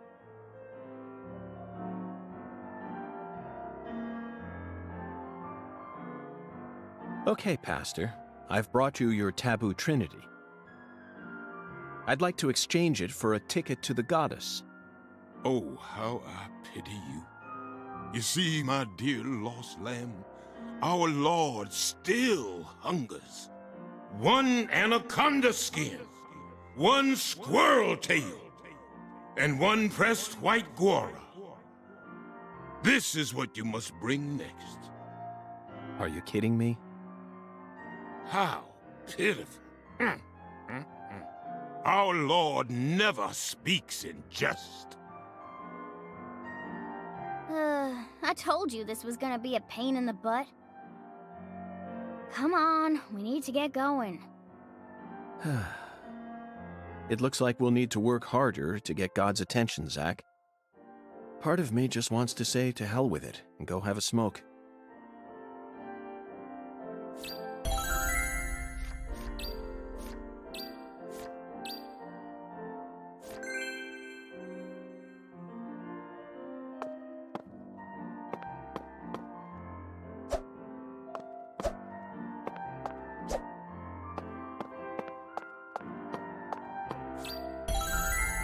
One anaconda skin, one squirrel tail, and one for it. The thing is, one and make move. One and for the one make move.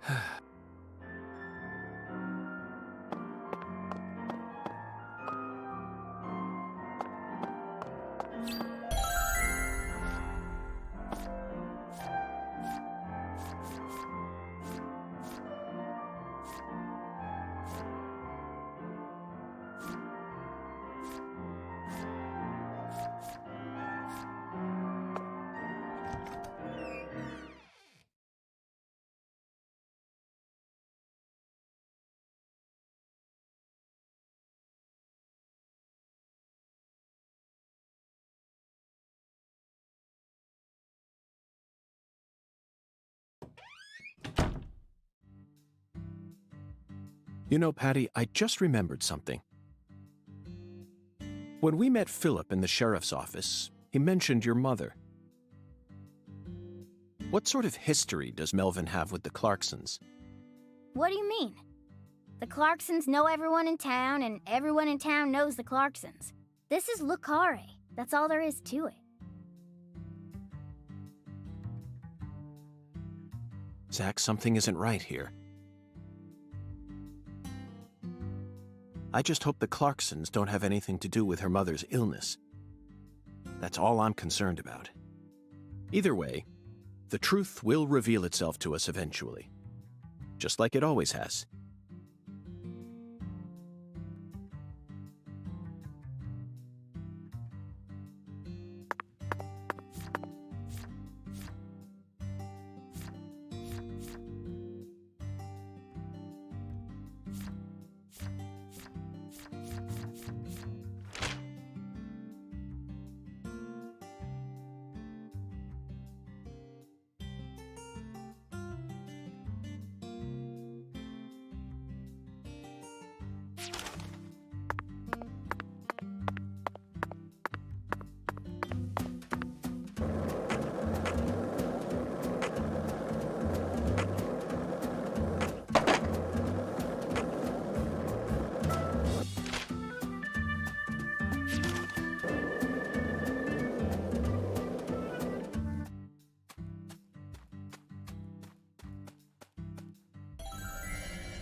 Hey, Zach, remember this movie?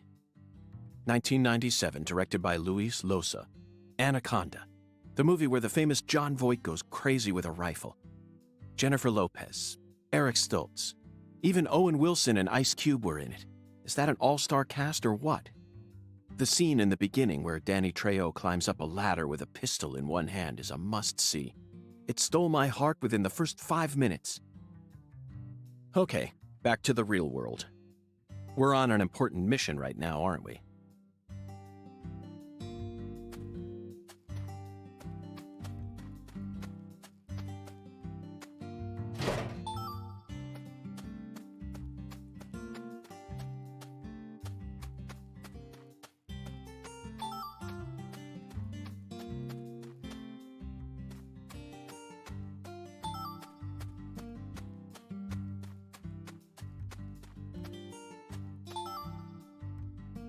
About 3 years ago, I met a man who had a pair of anaconda skin shoes.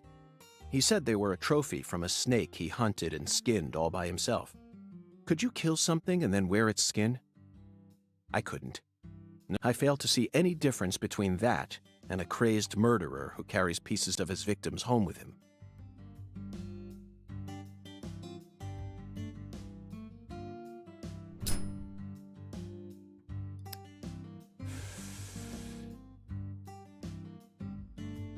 Zach, I never knew that following oracles was such back-breaking work. I really needed this cigarette. I think I'm on the verge of losing my mind.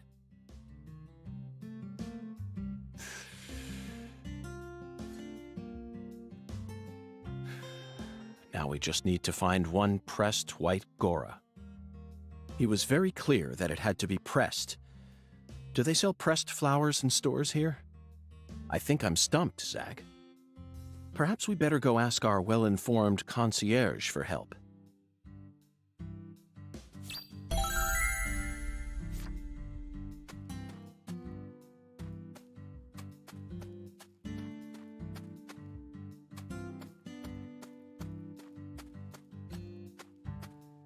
By the way, Patty, what do you usually do when you're at home? Is this an interrogation? Oh, no. I just figured that since we're working together now, it'd be a good idea to learn a little more about you. Should an adult male like you really be asking a little girl this kind of question? Feel like I heard a story about this sort of thing on the news once. There's a time and a place for everything. You know exactly who I am.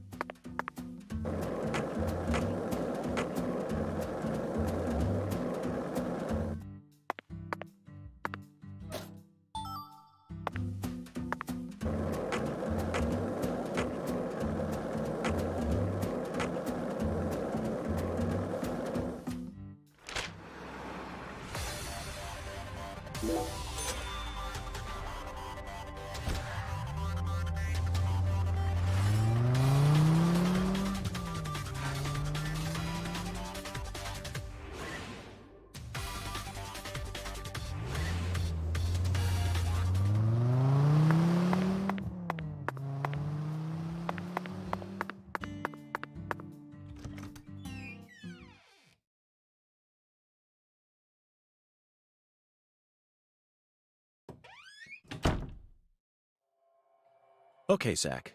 Let's go talk to our concierge. It'd be impossible for us to find a white Gora all on our own in such a vast area.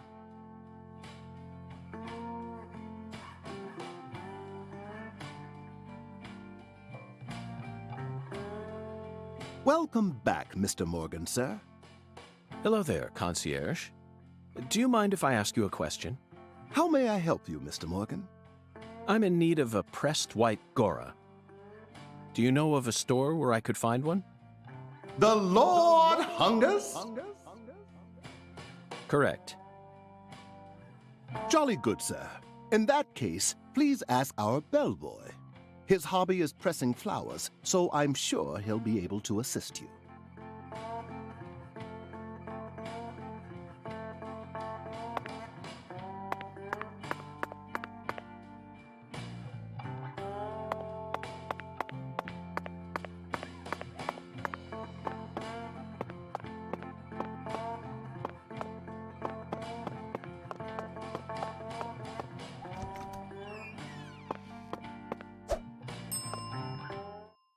And that's what I'm talking about. You can't get so make.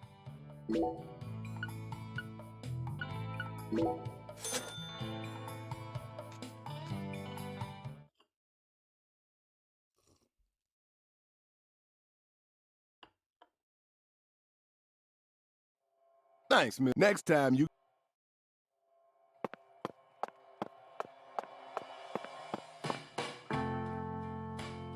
Got a minute, Chef? What is it, mister? I got my hands full here. Do you know where I might find a pressed white Gora? Now, what did I tell you? I'm a professional chef. I don't flap my gums about any old thing. If you want to know about the town, you best ask our concierge.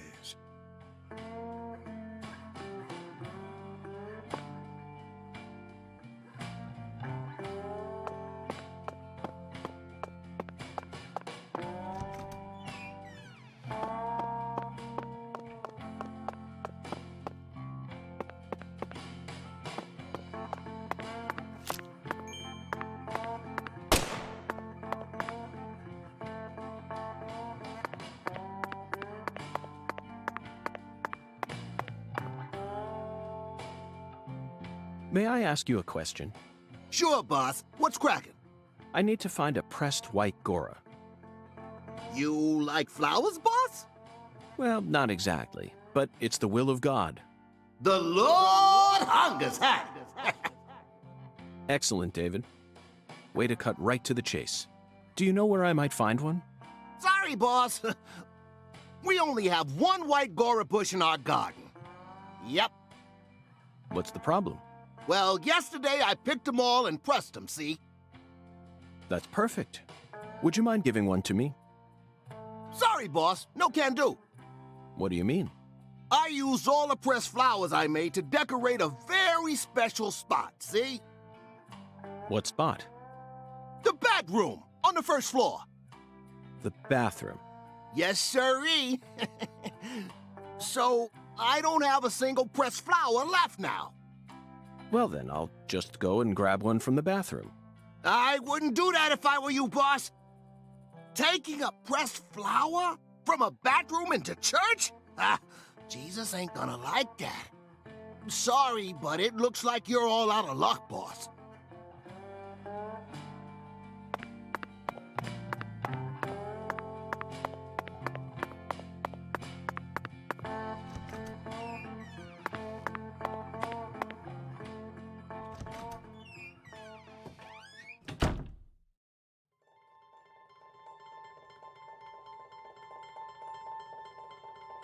Zach. Deep South.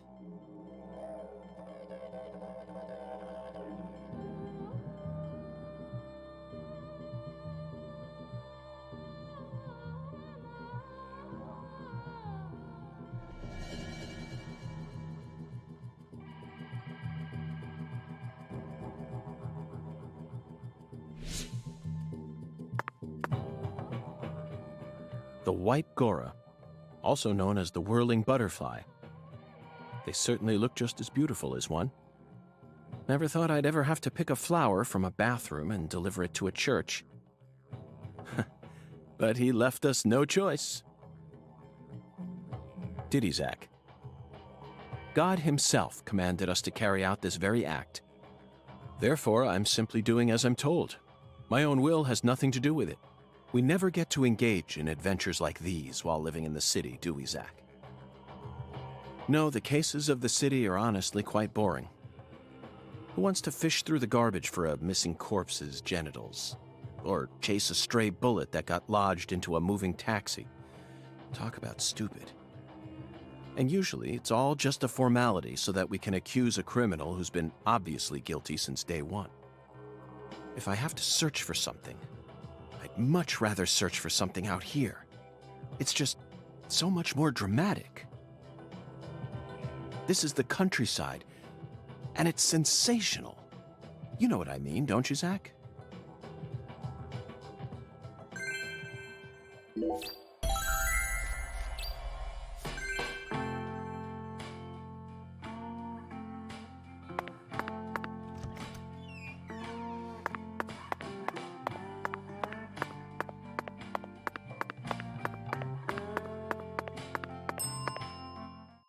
What? You need a ride? Okay, wife!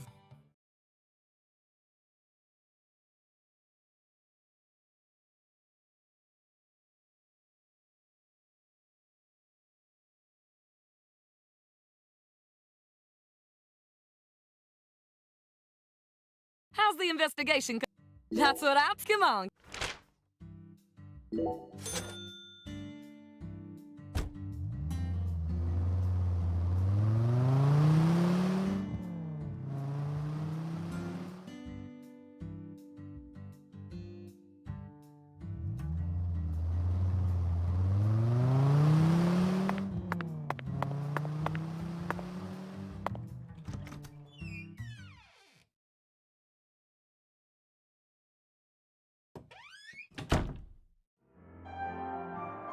I sincerely hope this is the last of God's divine errands. That makes two of us.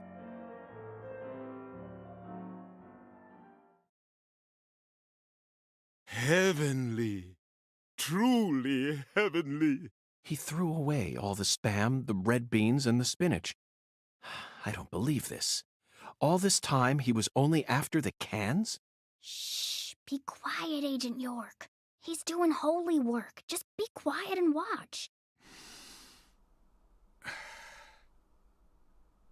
What a fragrant pressed flower. Thank you for this blessing, O Lord. Yes, Zach. As fragrant as a urinal cake. Shh! Behold! It is finished!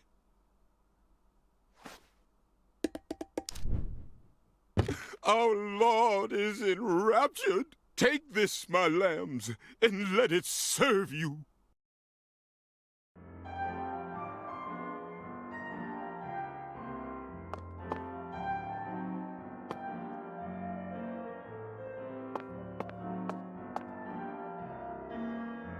Just take it, Agent York.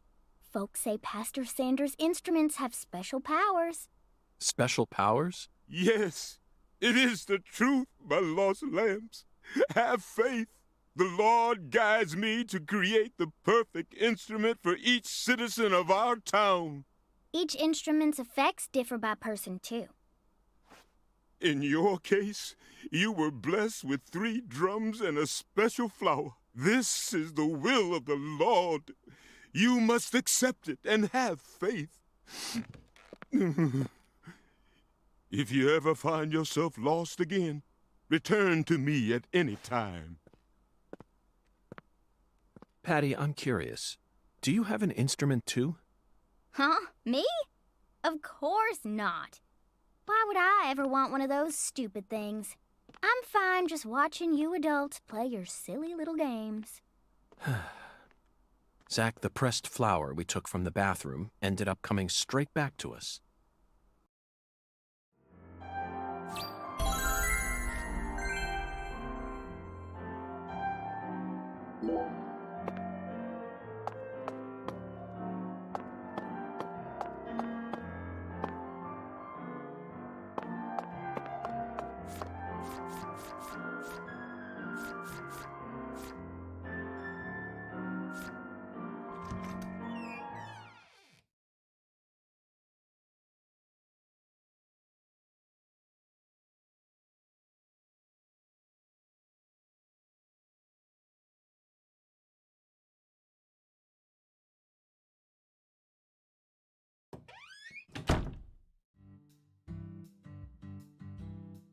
Hey, Agent York, what's next?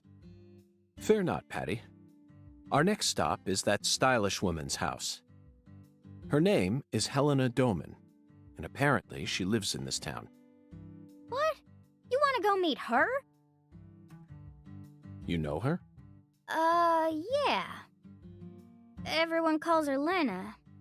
Hey, how'd you figure out her name anyway? No one told you, right? That's true. No one told me, verbally. By pure chance, Zach and I happened to acquire this. We picked it up from the ground while the pastor was busy crying. Patty, this is a prescription for a female hormone medication, which means this person is undergoing hormone treatment. Understand? It's the Oracle. This is the ticket to the goddess that we were meant to find at the White Hall. I just remembered something that Melvin said to me in the holding cell. Professor R isn't exactly a normal woman, according to him. Now it all makes sense, Patty. Lena Doman is the stylish woman we've been searching for. Professor R, in the flesh. You know, Agent York, might actually have some talent after all. Yes, I'll be honest with you, Patty. Both Zach and I are extremely talented. So I hope you can trust us and continue working as our assistant.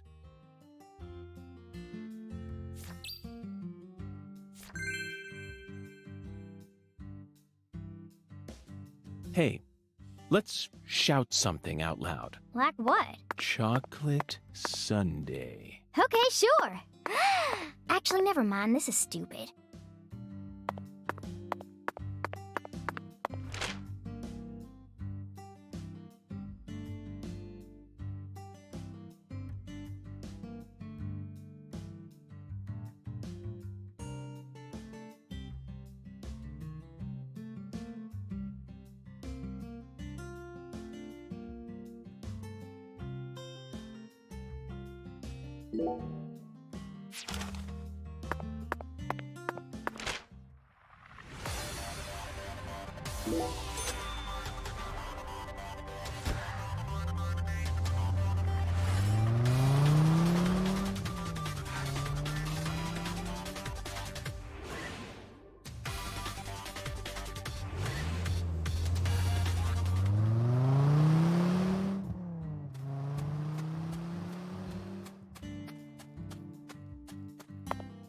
Hi, Agent York.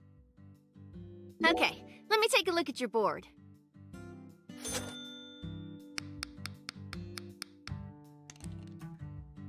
You mind if I tell folks about how I got to customize a board for an FBI guy? Of course not. You're my mentor, after all. Really? Thanks. I reckon it might help out whenever I decide to open up my own shop, you know? I bet it'll make me famous. Official choice of FBI special agents. I'm gonna name it Emma's Skateboard Workshop. When that happens, I hope you'll expand and open up stores all throughout the U.S. Otherwise, I'll have to come down to Louisiana every time I need to fix up my darling. You trying to butter me up with compliments? Absolutely not, Emma. I'm serious. Your skills are top class. You figured out how I ride my board merely from the friction marks, then adjusted my trucks based on that. The wheel and bearing selection in your shop makes perfect sense to me. Your finesse with applying the deck tape was also impeccable. It's rare to find an artisan who thinks this deeply about her customers. I now understand why you call this a workshop rather than a garage. Emma, you should be more confident. Zach and I both guarantee that you possess true talent in your craft. Agent York, you really believe I'm that talented? Wow, I'm so moved, I don't even know what to say. See you later. Oh, if you ever got any skateboard questions, I'll be happy to answer them. Hi, Agent.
So, what do you think of him? Yes, I'm talking about him.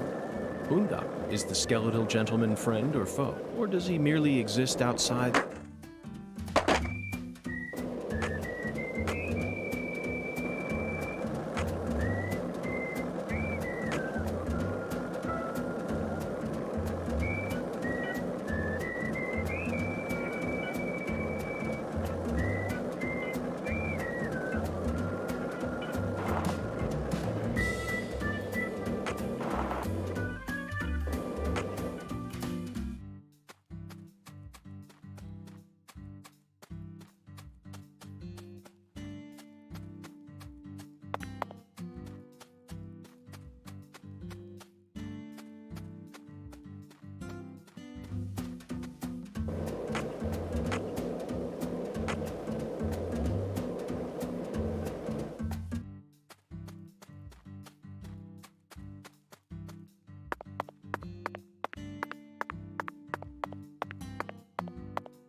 1 lollipop?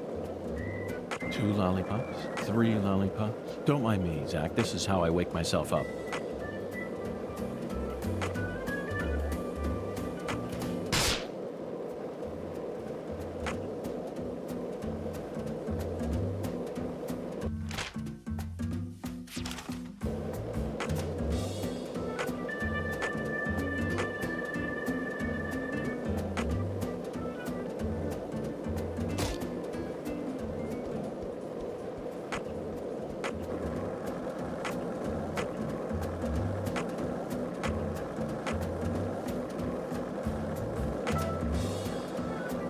Hey, Zach, it looks like we were right on the money. Tracing the San Rouge distribution route led us right to Louisiana. You know what that means. We've got a hot hand, and Lady Luck's given us far more favor than she ever has before. We just happened to hear news about Lisa's murder while sitting in a bar during our vacation in New Orleans. That certainly wouldn't have happened if we had stayed in D.C. They would have given the case to another special agent, or maybe even to the state, and then we never would have found it. In the end, it would have been shut up in that vast, desolate evidence vault along with all the other cases, marked by nothing but a first-degree murder tag, buried in a soggy grave at the bottom of a sea of data. That would have been its fate. Instead, it traveled from person to person until it finally fell right into our lap.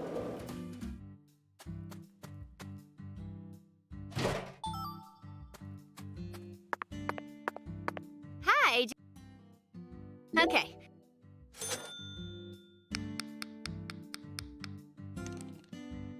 Looking. Oh, remember. See you later. Oh, if you ever. Hi.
The address on the prescription led us to this house.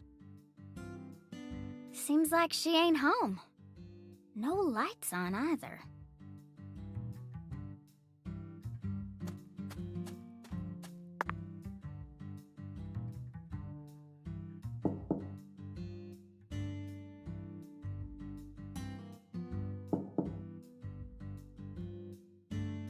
Professor R's never home, you know. Patty, why do you know so much about Professor R? I don't know that much, really. But you're the first person in town who mentioned her name to me. You also knew about San Rouge, didn't you? And when I tried to ask you more about it back then, you gave me an evasive answer. You're my assistant, aren't you? If you are, then you need to tell me everything you know about this case. Daddy don't like Lena. He said it's stupid for a man to want to turn into a woman. What? And he told me I ain't supposed to talk about her. He said that if you knew someone like her was living here, Agent York, you'd start to hate this town. That's ridiculous. Why would I ever hate this town? Because one of its inhabitants is transgender? Why in the world would that make a difference to me? The other folks in town said the same thing as Daddy. They all know about San Rouge and Professor R. And about how she's waging war against the Clarksons. But they all say we ain't supposed to talk about it. So, And here I'd assumed that ignorant way of thinking died out with the 20th century. I guess I really am an outsider after all. I thought that everyone was cooperating with my investigation, but it turns out they were all hiding key information from me. Damn it, Zach. This just made me hate the countryside for the first time in my entire life.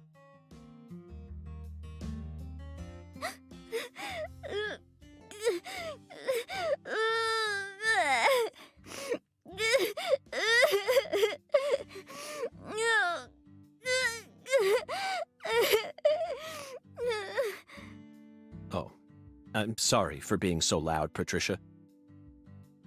But just remember this. A person's birthplace, nature, race, and physical features have no bearing on their value as a human being. We're always free, and we should respect each other just the way we are. So you shouldn't feel a need to hate Lena for no reason. No matter what the people around you say, you can't let them control you. Sometimes things like common sense and decency can end up deeply hurting other people. I sincerely hope you don't forget that. Okay, I won't. But if Lena's committed a crime, that's a different story altogether. She may be a social minority, but she's still free and capable of knowing the difference between right and wrong. Professor R, I sincerely hope she's smart enough to understand that.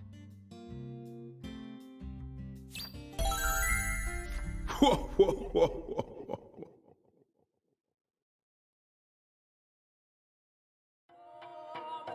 Listen to the two ends and drink dry the firewater. Do this, and you will see the other world.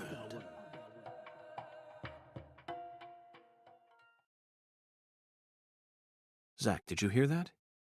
It's another oracle. I assume this means we're getting closer to the truth. Well, this is good. We don't have any other big clues at the moment. What do you say we continue the skeletal gentleman's game?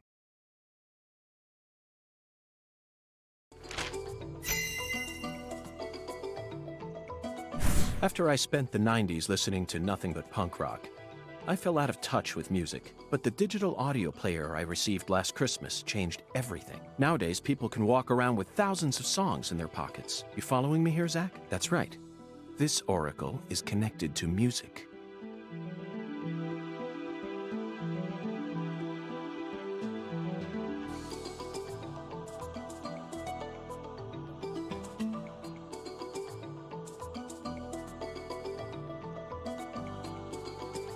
The two N's refer to neither periods nor a movie's credits. They refer to the last letter of the alphabet, Z. And what's a word that has two C's in it? Jazz, of course. Remember, we're in Louisiana here. The firewater is even easier. It's alcohol. Let's go to that jazz bar and have a drink while we consider our next plan of action. Don't worry, this is all part of our job. Isn't it, Zach?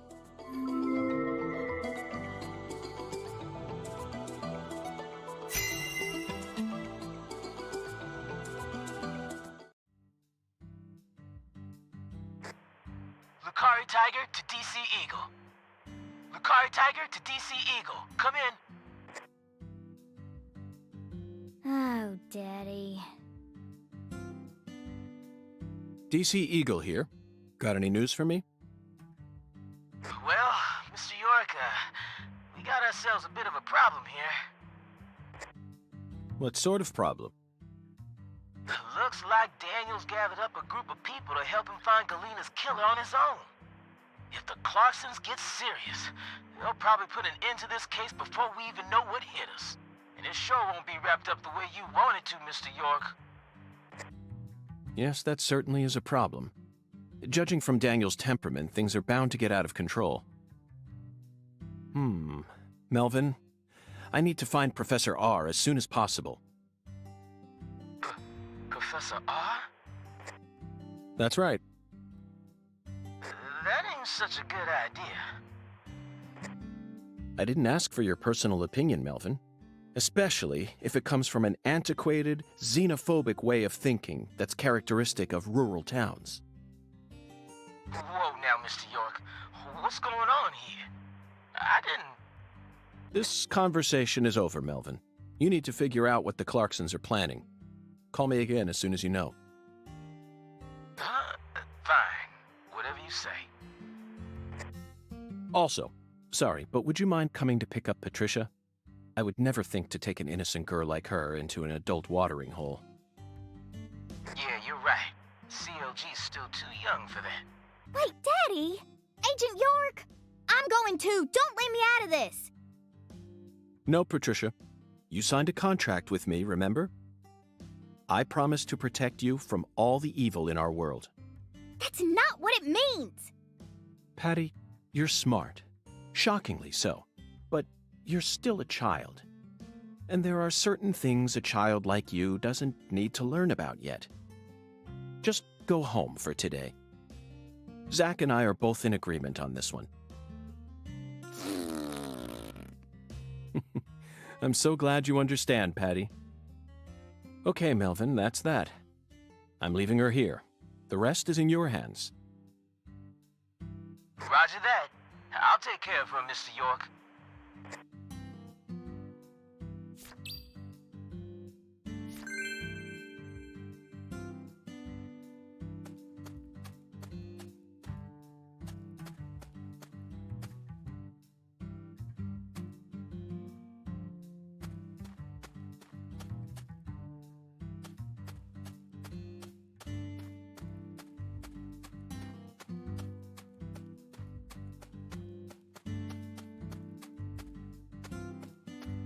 Patty, I'm sorry I have to do this. I don't mean to abandon you.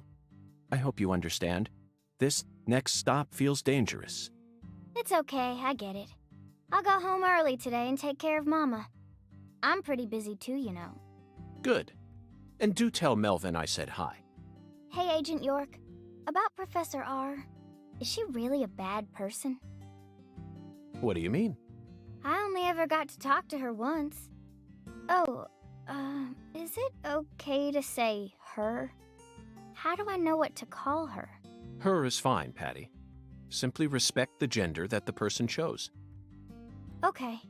She once got arrested for causing trouble with some of the Clarkson's workers. They got drunk at her bar and went crazy or something. When she came into the sheriff's office, our eyes met just for a second. Then she said something to me. As you grow into an adult, you will witness a great deal. But you don't need to take it all in. Just stay focused on the beauty of our world. I didn't get what she meant, and because of what Daddy said, it kinda scared me.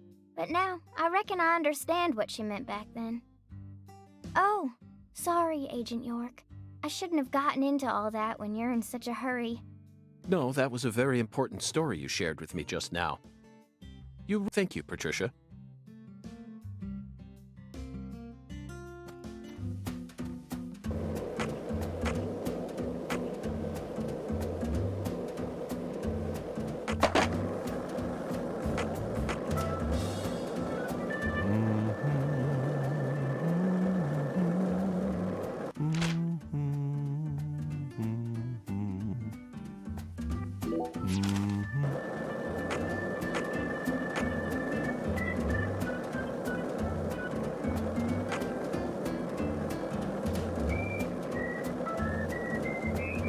So, what do you think of him? Yes, I'm talking about him.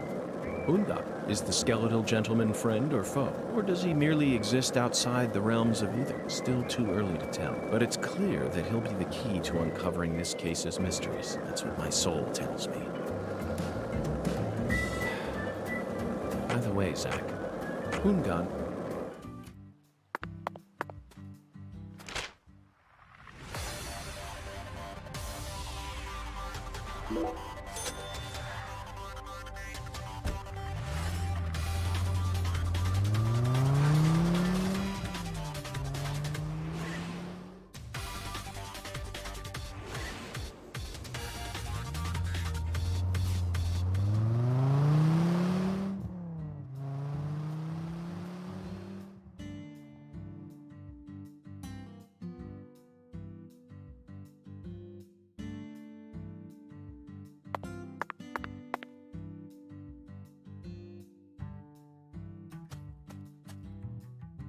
Zach, it appears to be closed.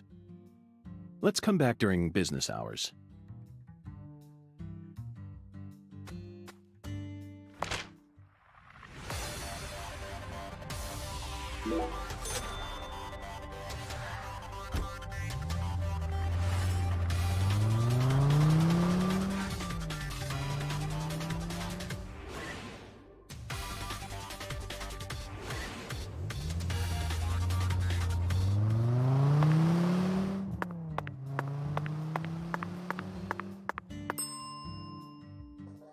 Okay, hold on.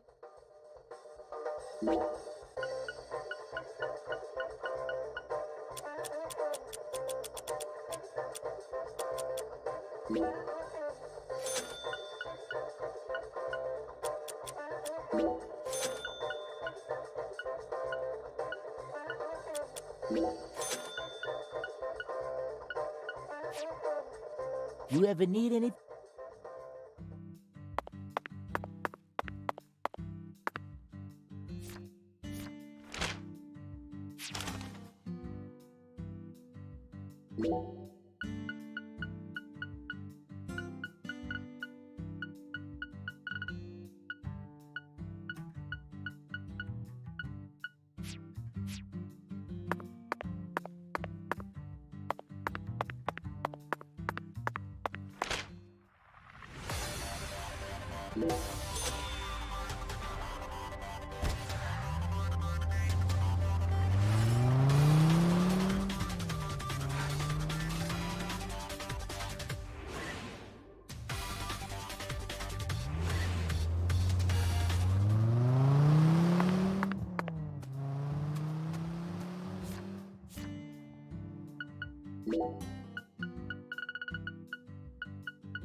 Look, Zach. That seat is beckoning us.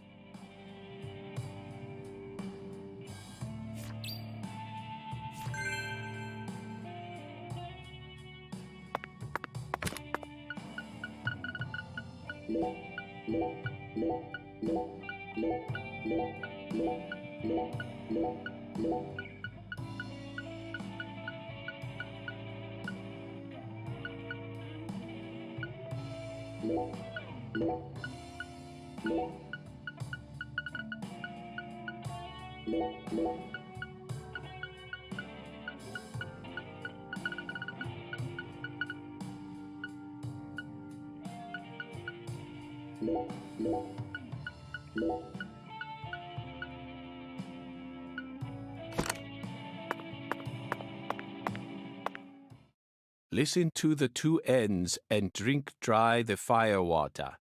Do this, and you will see the other world. Hungan's oracle pointed us to this bar. So we must have to do something here. But I feel like the fire water part is missing something.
Zach, do you see that? It's a gigantic go sign. I think someone's trying to send us a very powerful message here. That settles it. This must be a singularity.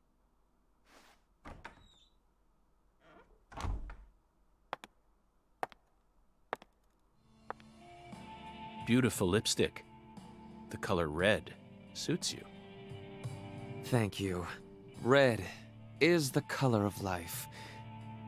No human who knows the joy of life would ever hate this color. Or would they?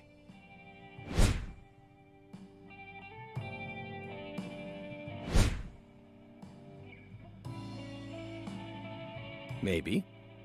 Maybe not. But I know of a drug with a red color that certainly doesn't signify life. It sometimes even steals the lives of those who drown themselves in it. Catch my drift? Before a candle's flame burns out, it burns brighter than ever before, blazing like a shining red star. Don't you think that instant is more valuable than a century of smoldering?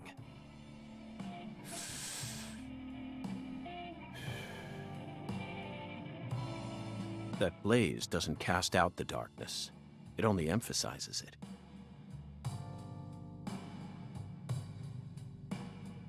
But where are my manners? I'm FBI Special Agent Francis York Morgan. Let me get straight to the point. You were present when Lise Clarkson was murdered.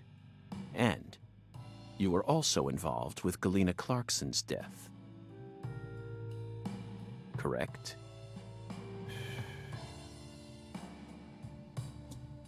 Agent Morgan, are you a man who can hold his liquor? I'd love some firewater. We're similar. You and I. Really? I don't see the resemblance. Well, you should. Look deeper. Think about who you were when you were first born, and who you are now. Different selves exist inside your body. Are you talking about Zach?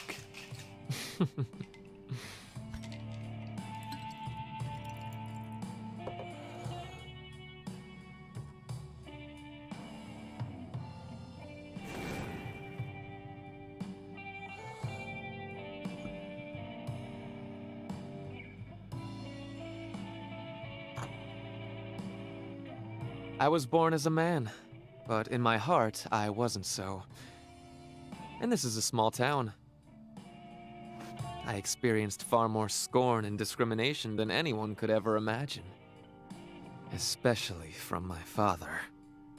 Parents are supposed to raise their children with love. That's the norm, right? Not for me. I was raised by my father's flesh-seething hatred.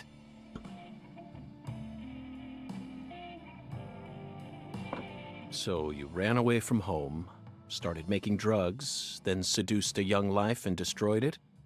That story makes no sense to me. Think about it.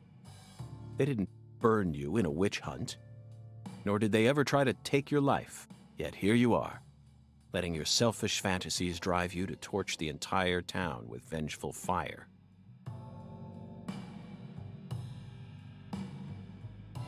Why did you abandon your inheritance only to end up in a place like this? What do you hope to achieve? You've already figured out that much. Leonard doesn't exist anymore. He disappeared from me a long time ago. All that's left now is the Red Soul. The Red Soul? The Red Soul gives me strength and courage. And I vowed to use that strength to change this world. The Red Soul has the power to amplify the unique characteristics we all possess. Mentally and physically. That's why I created the Holy Red Powder. So that everyone can enjoy its divine benefits. That's ridiculous. Our world is home to scarier monsters than violence and prejudice. Ugh. Zach. Someday, even your best friend will abandon you. No. Never. And in the end, you'll be all alone. Zach and I will always be together. Ugh.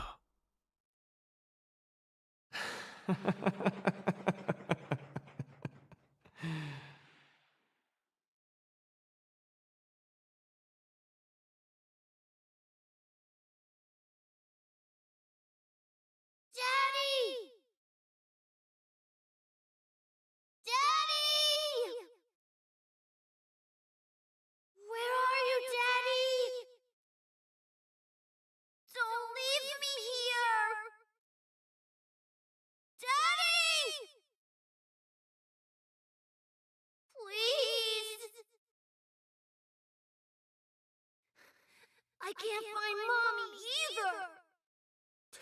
Don't leave me alone! Please? Please, Daddy. Please, Daddy.